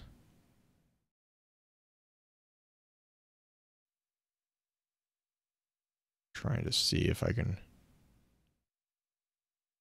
Yeah, because like I don't think it was always introduced as the EV tumbler or EV30. So like, yeah, the EV30, which was the tumbler, and then EV34, which was the Vector Infinite, and then what we had was EV35 through 43 were the Sparrows that were released as part of SRL. 35 was the Arc Runner, 36 was Soul Scout, 37 was Void Streak, 38 was the Laurel Bearer, 39 was Lumos, and then you had 40 was Snow Scream. And then you got into like the special ones that you had to do very, very specific things for, which was like Momentum Master was 41, Night Steed was 42, and then 43 was Light Runner. And they were all like very, very similar. Actually, the difference with the Tumbler and the Vector Infinite was that they did not have the same underlying design as the other EVs. Now, the only other really big Sparrow that broke that alphanumeric alphanumeric titling was the Time Breaker, and that was an XV. But it was nuanced there. I'm trying to see, just trying to purge through or scour through things. I know they had like an official Destiny Tumblr trailer.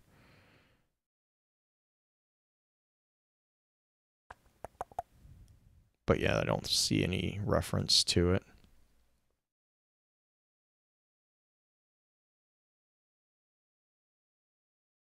I don't know. Yeah, in chat, yeah, it's like they're talking about like the experimental vehicle being. I think that would make the most sense to me, because you're right. Dino is kind of mentioning it, and Rose is mentioning it too.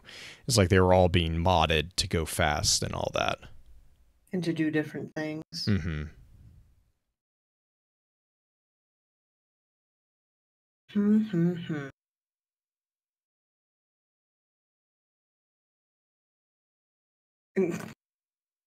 Doom's quote, "I don't care if you really, really, really like it, Marcus. It looks just like your others. You don't need it." Dee Dee. Oh, Dee. She's my favorite. She's the adult to Marcus's. No, like, I mean she is, but she also isn't. Well, that's true. That is very true. That's on the whip crack, by the way, ironically enough. That quote. It is also a Sparrow.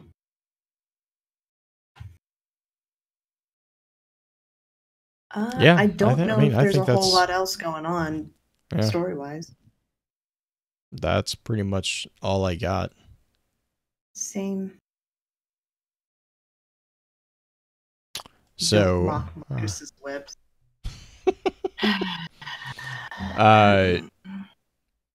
Oh yeah, Maids. There is actually a reference to that. That's actually a comment when we get pulled pork. There's a Guardian Reddit basically. Mm-hmm. So they're talking about the blogging, Guardian blogging. There is a way of doing that basically. The VanNet. Mm-hmm. Thanks, Black Flag. So yeah, shout outs, I guess. Green, what do you got for us? 1 second, taking care of something.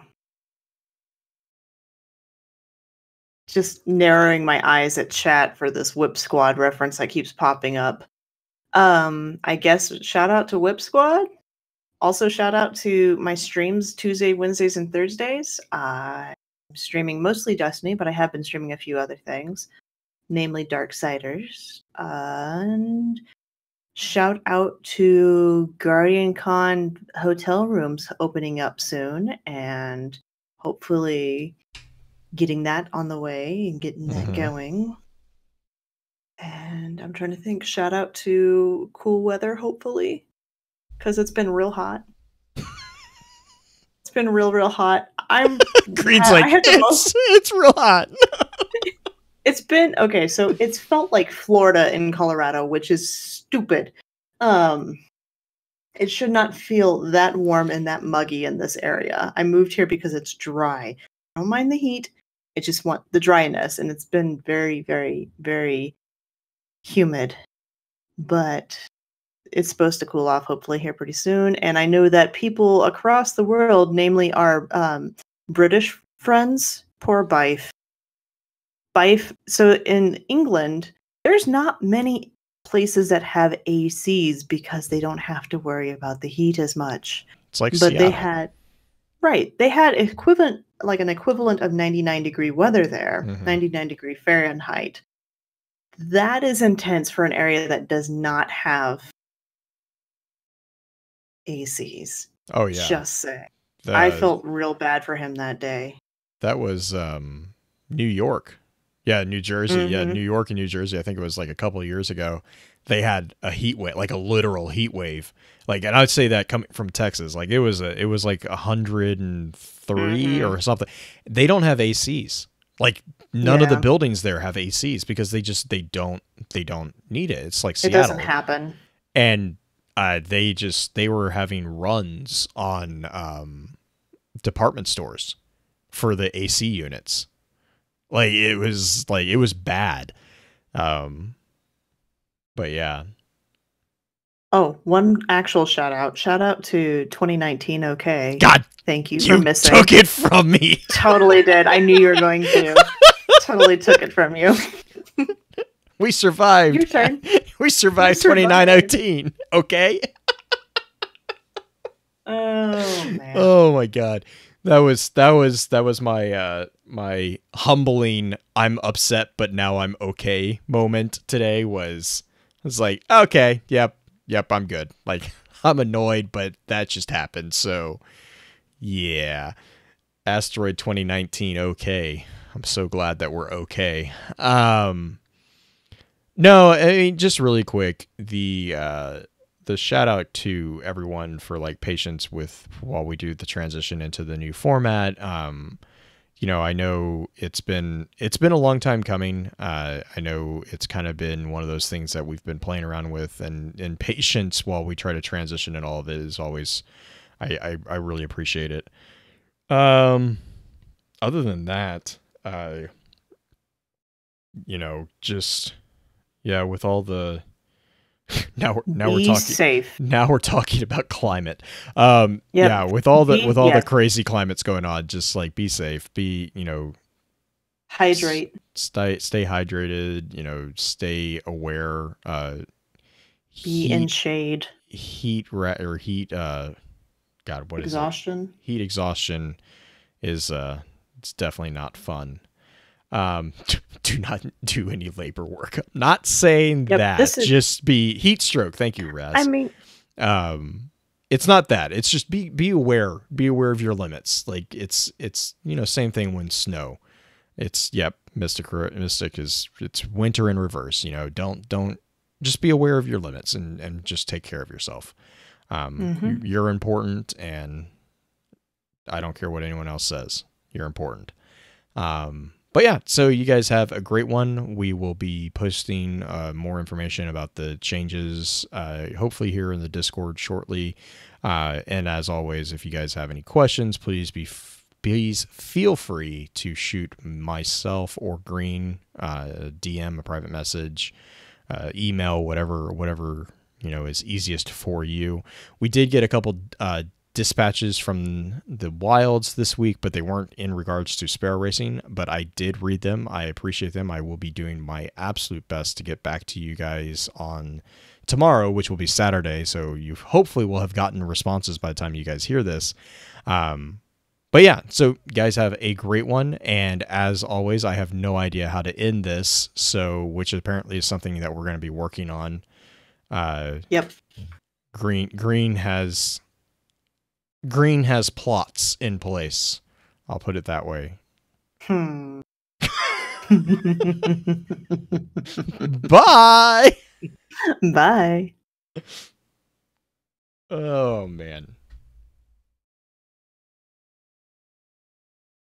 Evil chuckle at the end of an episode. Say goodnight, Gracie.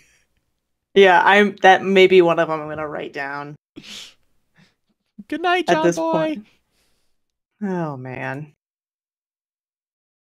Oh. All right. 2 hours and 28 minutes. I'm gonna noise reduce. I'm not gonna touch it otherwise. I just like getting the That's fine. Background shit out of there. That laugh though. Oh yes, I have an evil laugh when I want to. Oh, it's not cartoony though. I definitely. That's true, which makes it more unnerving. Mm-hmm. It's all natural. Oh man. Oh. What am I? What? God damn it, Green. What am I getting thanked for? I think just because of me laughing and being silly. I'm so happy with my freaking DD emoji thing. By the way, emoji thing on the topic, the topic, because I put Sparrow Racing League and then spray painted it out, and then put Marcus Wren over the top of it. And yeah, it's the little red ghost that has the surprised, like the little. Pop!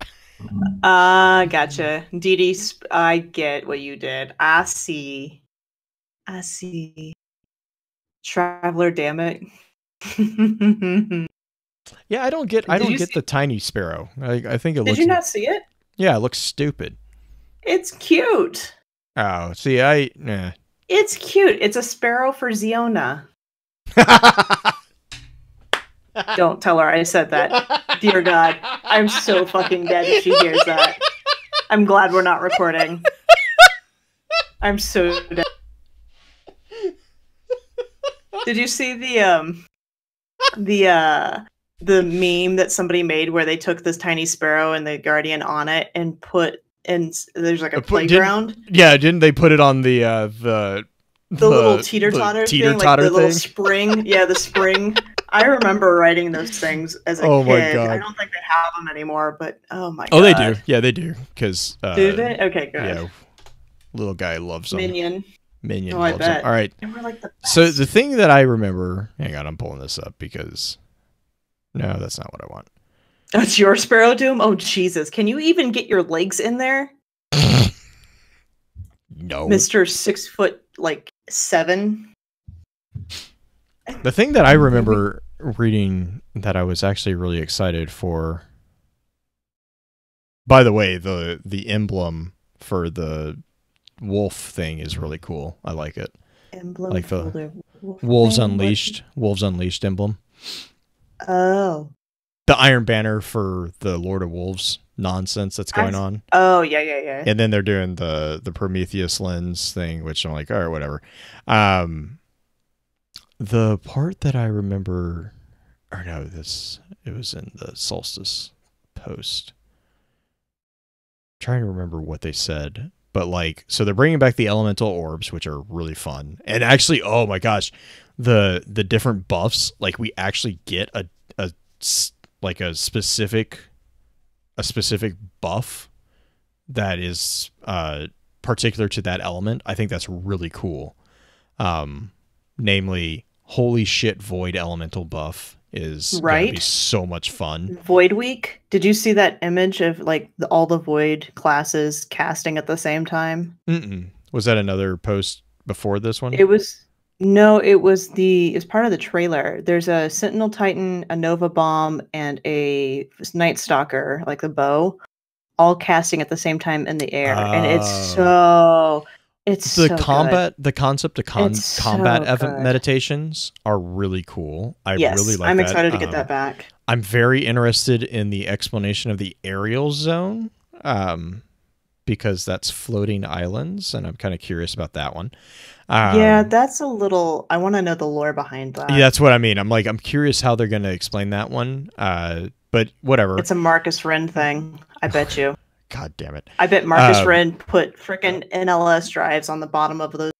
No, I'm just gonna stop. So, and the other thing is too, they're bringing back the Void Streak. That's a D1 Sparrow. Yep. And so that's, to me, that's really cool. It's just the Void Streak, right? They're not bringing back the Arc Runner or the Soul Scout, if I remember correctly. Not that I know of. I haven't seen any clips of it. Episodes. There we go. 175. Marcus Wren. Green.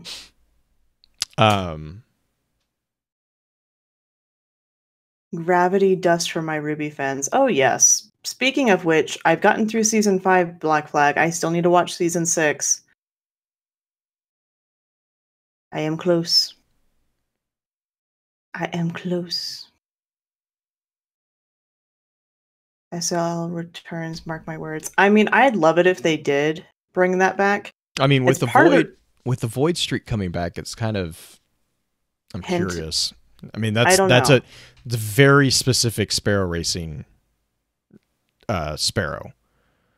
Mm-hmm. Like that was one of the most sought after Sparrows because of the Void component. But the other thing too was the fact that the glows are actually going to stay. I'm like, thank God. Well, wait, I'm just thinking through are you talking about the glows for the Sparrows or the glows for the armor? The armor. I don't care about the Sparrows. Yeah. The armor.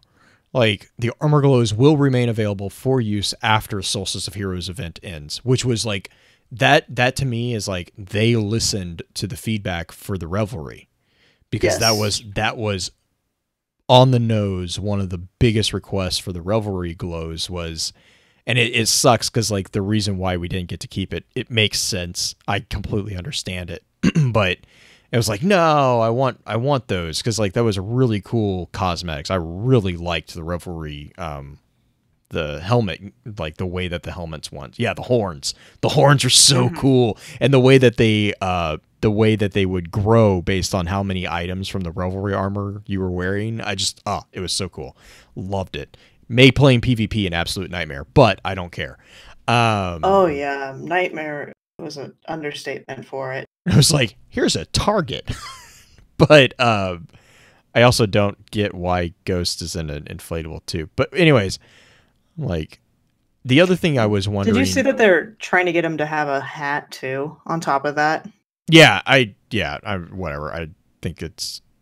I don't know. I have my own personal opinion about it. The other thing I was curious is, like, the emotes. Are those class specific? Please tell me those are not class specific. The Void emotes? No, I don't know about the Void emotes. The Solstice emotes. I don't know, because the only emotes that I know that are, like, class specific are the ones that are tied to the super. So the Arc Strider emote I have is only available on Hunter. You can buy it, but you can't use it with anything else. Right, no, but, like, there's the Titan taking a knee, there's the Hunter throwing a flag on the play, and then the one that I really want is the Warlock throwing the paper all over the place. Yeah. No, there are class-specific emotes. I mean, there's been class-specific emotes since the beginning. Your sitting animation is class-specific. I can't have my Hunter do the meditative sit, which is really sad. I want my Warlock to be able to do that, or not my Warlock, my Hunter. Just do the yoga. I don't like the yoga. I like the yoga. I don't like the fact that it doesn't stay in one stance. I would prefer it to stay in one stance. Just forever, not move through all the different stances, which, by the way, I can name and have done multiple times already. Okay, Dino. Okay. That's what I was hoping. I was hoping that I was hoping that it wasn't class specific, because like I really like I'm like I don't of all of them, the one that I like the least is the one that they have the hunter doing. I'm like, please do not make that class specific because I want the Titan one. I love that idea, and I think the Warlock one is fucking hilarious.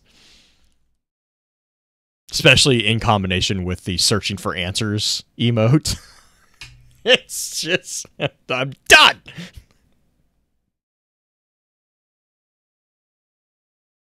That sparrow just looks stupid. Just the other one, yeah, the little one. The other one doesn't. I mean, like, this is just me just being kind of picky, but like there's points in video games where it's like, okay, it's obvious that you're just doing this for cosmetics and it like doesn't make any sense in the actual overall thing. I don't like it. There's so many things that do that. Oh no, like, I know. Like the tractor sparrow. Oh God! Don't get me started on the John Doe or the John Deere. John Deere. I used to actually put a green shader on that thing. I would drive around the dreaming city, mowing the grass. Cole would just get so mad at me. If you go really slow, just blast. She sinks my tractors. Oh my God, that's my brother's favorite fucking song. By the way, it's a terrible song, but it's a terrible. But song. it fits very well with what you're doing. My brother, yeah, that too. Oh my God. There's also a John Deere tractor song. Oh, I'm sure. But I haven't listened to country much. Ooh. God, that armor glow is just so cool. I love armor glow. I'm not a super fan of the armor, like the solstice armor. I'll be honest. I think it's too gaudy.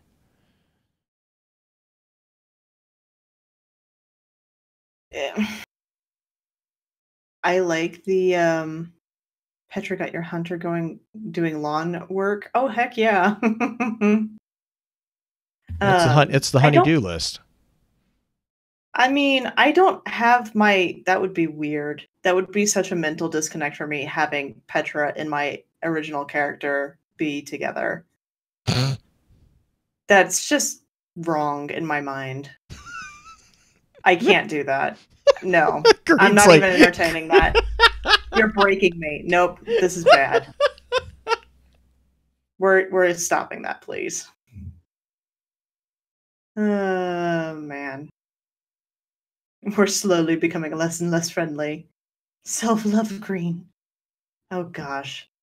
I don't even know if I could write that seriously, guys. It would just turn into a bunch of dumbass stuff that my OC would be just making a fool of herself.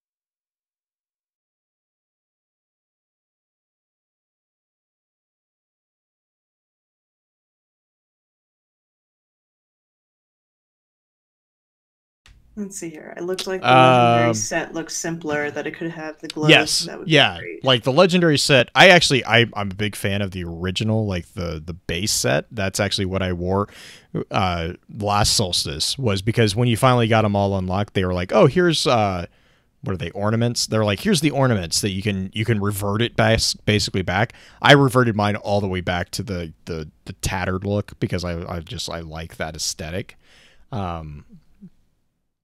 The other items, the other one that stands out to me is the jet ski sparrow. I don't understand what the hell that thing is.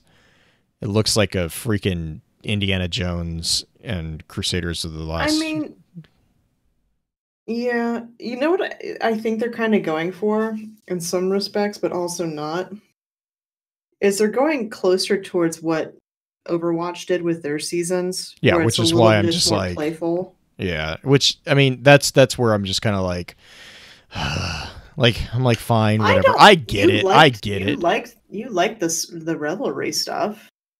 I like the armor. I did not like the ornaments. Like the horns and stuff like that. Right. The glow, the armor glow, I don't have a problem with. I don't mind that. It's like the ghost in an inflatable tube. I'm like, the Santa Claus sparrow. oh, that was dumb. That we had. That was so dumb. I hated that thing. I hated that thing. I don't think it'll be fun for the season.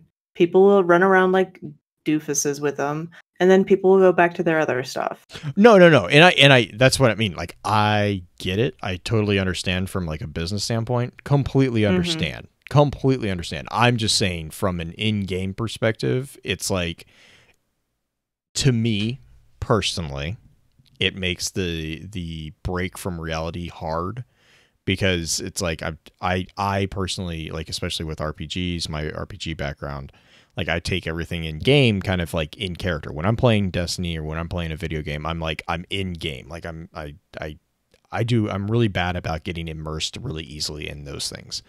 And so when they have like seasonal like stuff, it's just like, to me, it's just like it breaks my immersion, and it just like I don't know, like, it just like it tweaks me just the wrong way. Like, it's like, no, that's not, I don't know. It's a completely personal preference, and I have like no beef with it in reality. Like, it's a huge just non-issue. If I got pushed to shove, I'm like, I completely understand why they're doing it. From a business model, it makes perfect sense.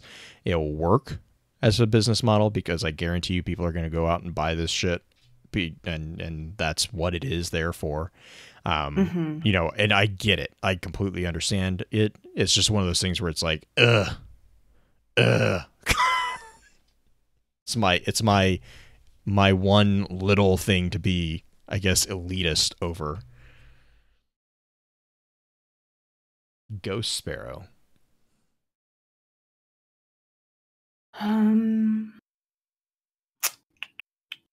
What was the Ghost Sparrow?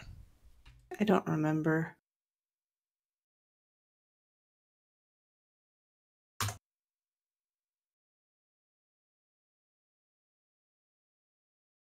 There's the Ghost Rider Sparrow. Yeah, the Ghost Rider Sparrow. Oh, the Ghost. Oh. Ghost. Yeah. Ghost. God, man, you want to talk about a divisive topic. Jesus. What was it? Ghost and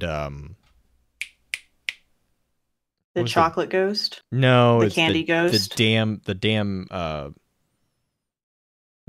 mask. The tiger mask? No, the wolf mask. The blue skull. The blue skull mask. That was the one. People lost their shit over that. Yeah, the wolf mask, and then the blue skull mask was the one that I was thinking of. But yeah, like, Jesus, Ghost was adorable. Yeah, Festival of the Cost.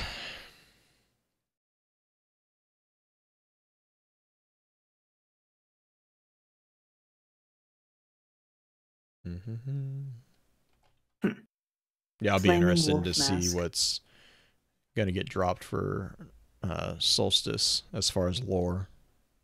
Get ready for get some tissues ready. Yeah, I know it's gonna be a sad one. Well, no, I mean, yeah, because that's what it is. It's a remembrance. Yep. I'm ready. Last one was like, I was like, oh my god.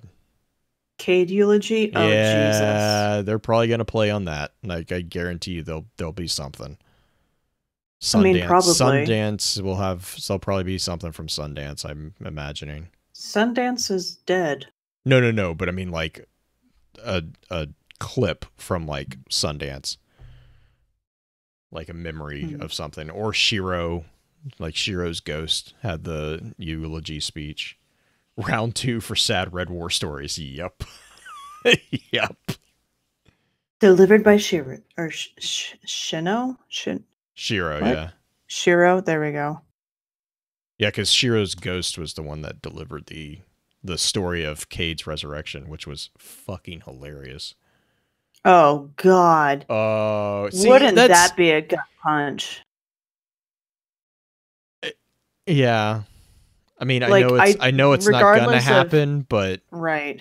it would still. I mean, like oh my God, yeah.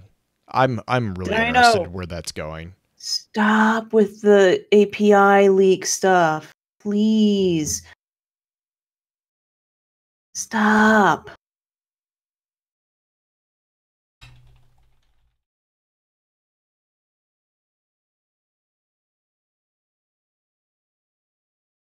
I get how it got there is bonkers. We will see it when it drops.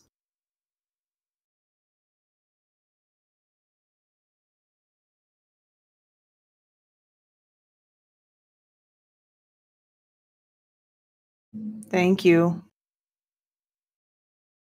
Let's see. Did you see the trailer for the new Star Trek? No, but I saw reactions to it. What reactions did you see? Is this the Picard? Yeah. Yeah. Everyone's like losing their goddamn mind over it. I'm like, it's Like Star in Trek. a good way or a Yeah, bad yeah. way? No, in a good way, in a good way. Okay. I was like, I would like to see. I don't even watch Star Trek, and I would like to see him. Yeah, I mean, I have no interest in it. As soon as I learned it was Picard, I was like, eh. I know Kashin's gonna probably want to see it. I can't remember. I honestly don't even know what. No, the one that I need to watch now is The Boys. Yeah, which I want to actually. Julie and I are going to get the Netflix specifically so I can watch Witcher. Could I would like to see that.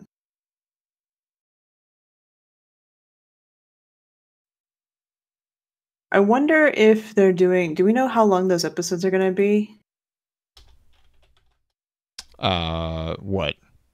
The Witcher? For Witcher. Mm-hmm. Their average. It's an American series, so average is going to be probably 45 to 50 minutes. Okay. So essentially, Game of Thrones episode. Yeah. If it was a BBC episode, it'd probably be more like an hour 15. But you would have less episodes because that's what like Sherlock and Luther and all them did. Yeah, Witcher, I'm expecting it to be an average episode length of like 45, 50 minutes is what they've kind of gravitated towards. I see. Would you rather be called Shatner? What? Yeah. Well, I mean, yeah. That's a fair point. In response to Picard.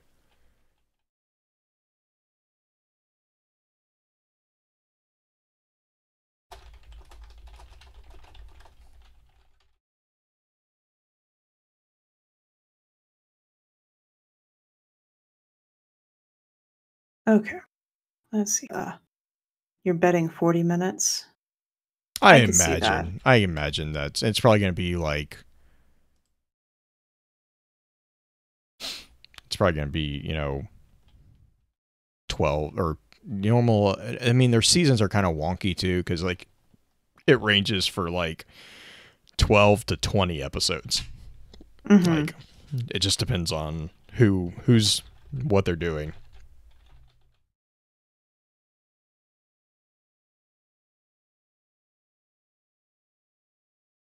Let's see here. The thing that is interesting is that Julie is normally the one who binge watches things. Like she went through all of Game of Thrones in a couple of weeks. Ugh.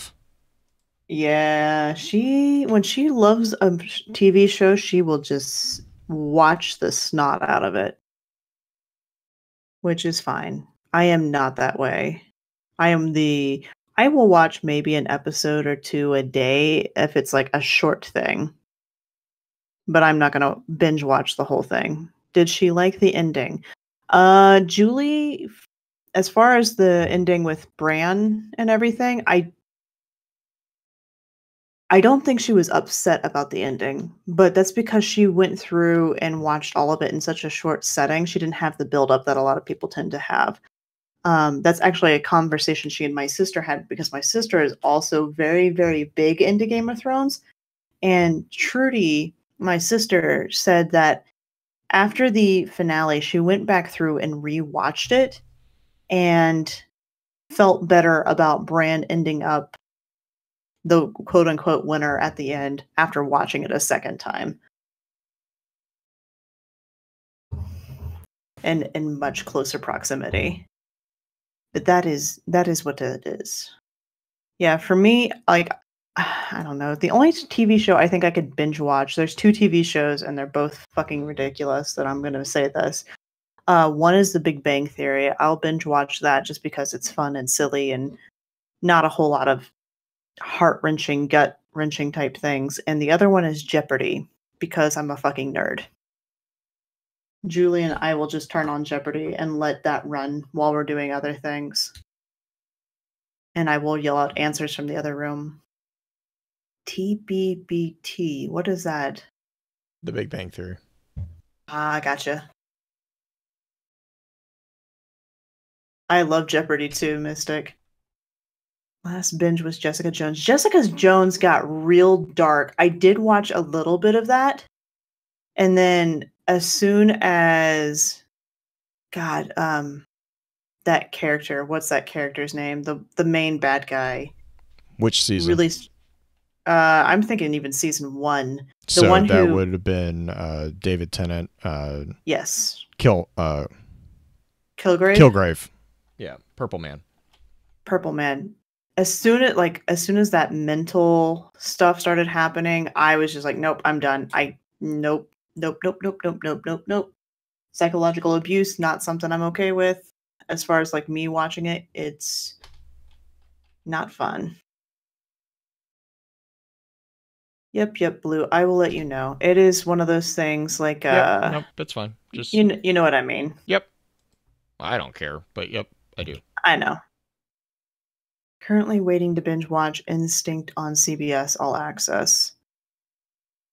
Hate to pay, but love that show. I've never even heard of that show. What, Instinct? That sounds familiar.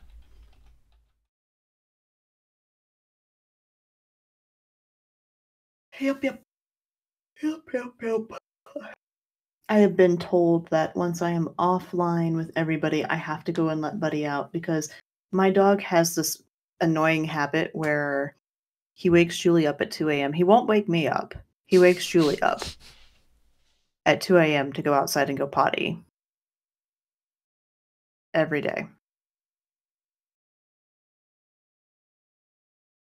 Who's the actor in that? He looks really familiar. In Instinct? Yeah. Disney Plus is going to be a fucking game changer, is what it's going to be. Alan Cumming, that's who it is. Oh, yes. I like him as an actor. Yeah, no, that's why I was like, man, I'm surprised I haven't heard about this show. There was a show that was put out that was written by same guy who wrote, God, why am I blanking on all the different things? How am I going to do this? It was like in Good and Evil, and it's the conversation between like a devil type character and an angelic type character. Good Omens? Yes, thank you. Yeah, that was fucking amazing is what that was. Neil Gaiman. There we go. There's the name I was grasping for. Yep. That was good? Oh yeah. That's on Amazon Prime. It's freaking amazing. I loved it. But That's a good book. Yeah, I was about to say, I also am really kind of fond of a lot of Gaiman's like translations to TV. Like Neverwhere was really good. Stardust was it was okay. It didn't the book was significantly better. I haven't watched American Gods simply because I have a very particular feeling towards the book. And after what happened with the Nazis boys, I'm really nervous about translations of that book because it doesn't tend to go well. It's very hard to translate that book. Right. And that's kind of the point of the book. So like I haven't watched the show yet, but no, the one that I need to watch now is and it just hit Prime day, actually, is The Boys. Mm. And that's because the comic book is fucking amazing. Have you did you ever watch Ruby at all? I think I'm like in season 3, and then I just kind of got distracted with other stuff. I did too. Season 5 was pretty pivotal and actually a lot of fun to watch. I'm getting ready to start season 6 here pretty soon. Season 4 is where a lot of the bad stuff happens, right? Yes, season 4 is one of the areas where a lot of bad stuff happens. Season 5, yeah, Sandman is making. Yep. Yeah, he's I don't know how I feel about that one. He's heavily involved in it, and he sounds like he's pretty happy with it. Good news, but I also am not sure about it. You've read the comics, right? I've read some of the comics. Okay, yeah. Yeah, the comic, like, it'll be interesting to see how they...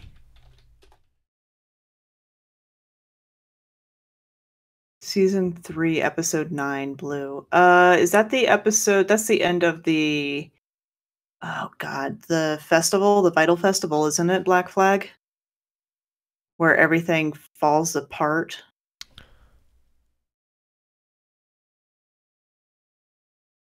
Because the Vital Festival... Oh, I didn't know that. Lucifer, the TV show, was based off Sandman? Huh. Oh, that's right, because Lucifer did show up in there. That's right. I completely forgot. Yeah. Let's see here. Volume 6. Ah, yes. Now this is what I'm excited to watch after the end of that. The first time I went to cross-platform is with Ruby. You read the book? There's a book? What? Wait, there's a book for Ruby? When did that happen? I don't know. Wait, Doom, what do you mean? It has mangas now? Oh, yeah, I think that's the whole thing. I didn't know that. Yeah, but Lucifer was initially introduced with Sandman, because that's with Dream.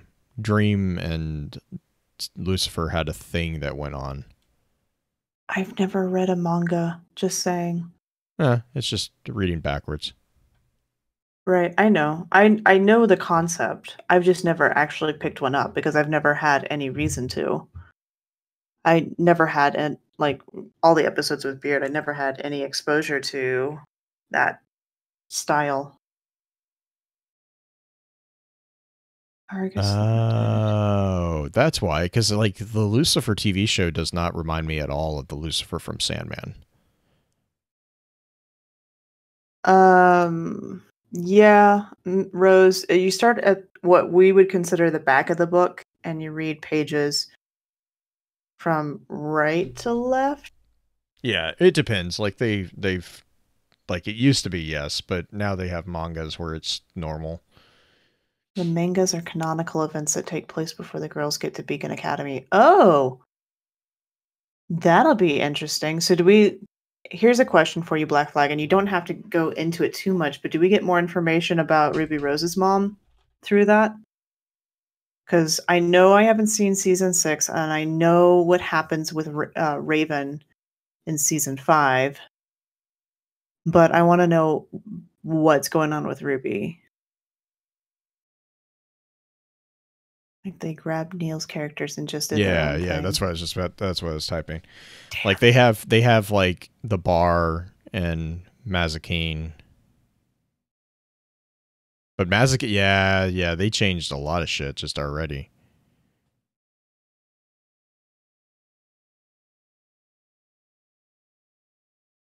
Huh. I'm gonna have to go back and reread that. So was the solo series written by Gaiman? Or was it taken up? Because, like, I know, like, in, like, in the new 52 and stuff like that, is the new... Oh, right, because Gaiman's now, like... Yeah. I know, yeah, that's what it's...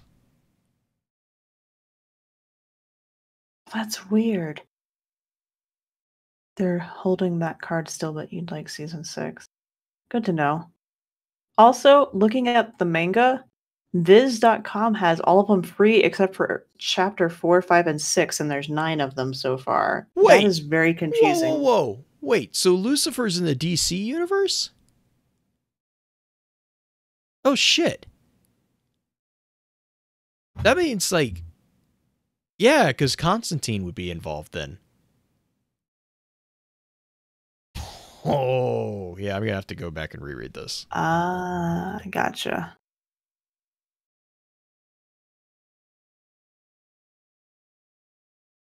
Okay. I think I am going to call it and maybe download a few mangas. Mm-hmm. I imagine they're going to be fairly easy to read via digitally because it would have to go just sequentially.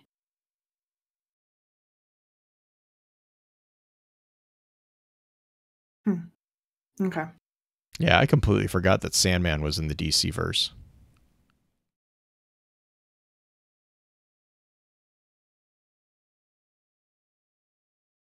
Till they say they aren't? What? Okay. Well, yeah, I mean, Interesting. that's fair. I mean, Sandman has some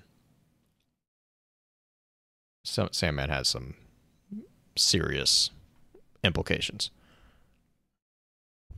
It looks like it's an expansion on the trailers that they did initially for each of the characters. Haven't the downloaded what? it yet. The mangas. manga? That's Yeah. Yeah, I'm still talking Ruby with Doom and Black Flag. That's fine.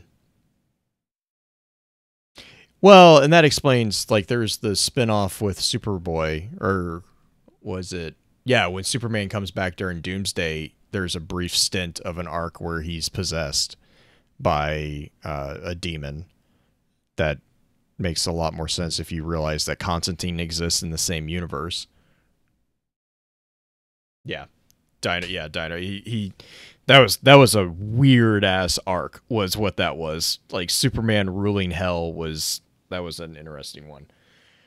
Because it's, yeah. Oh, that was a weird one. Huh. That's right. So the question now is, since Netflix picked up Lucifer, are they going to make it part of the Sandman universe? That's going to, oh man, that's going to be interesting. Yeah, that's true. All right. I don't understand. Okay. What's up? Oh, well, we're talking, so like Lucifer, the TV show, right? Mm-hmm. Is based off Lucifer, the solo Lucifer, that TV show is based off the character from Sandman of the same name. The problem is that a lot of the information that they use for the TV show doesn't exist in the comics, but it's technically, Lucifer, if that's the case, then you can technically argue that Lucifer exists in the DC verse, which is also where you have Constantine, you have Sandman. Sandman is part of the DC verse, and then also like the Justice League and all this other stuff.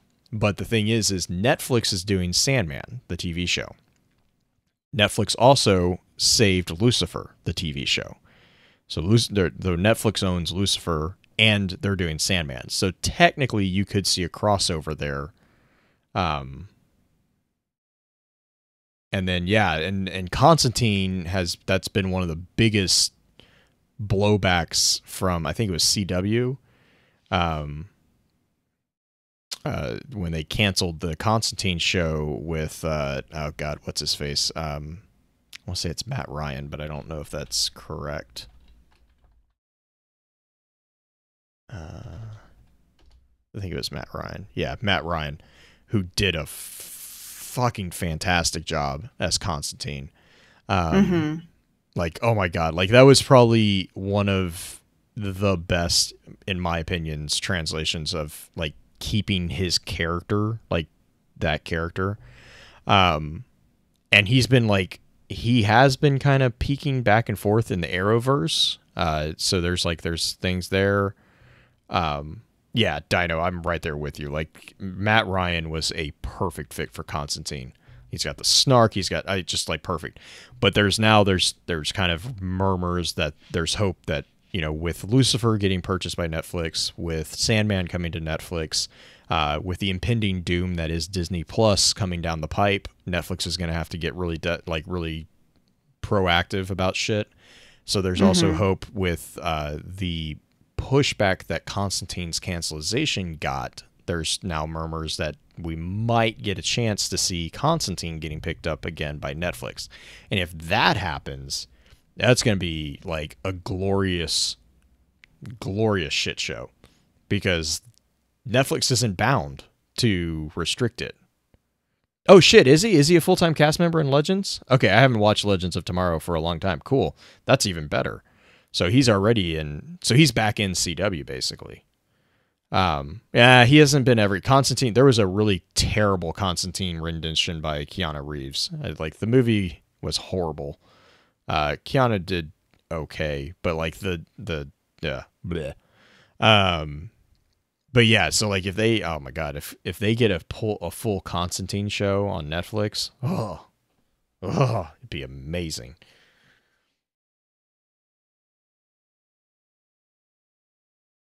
Yeah, Keanu did Keanu in that movie.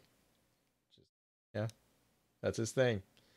But all right, guys, you guys have a great night. We will see you next week, and yep, yeah.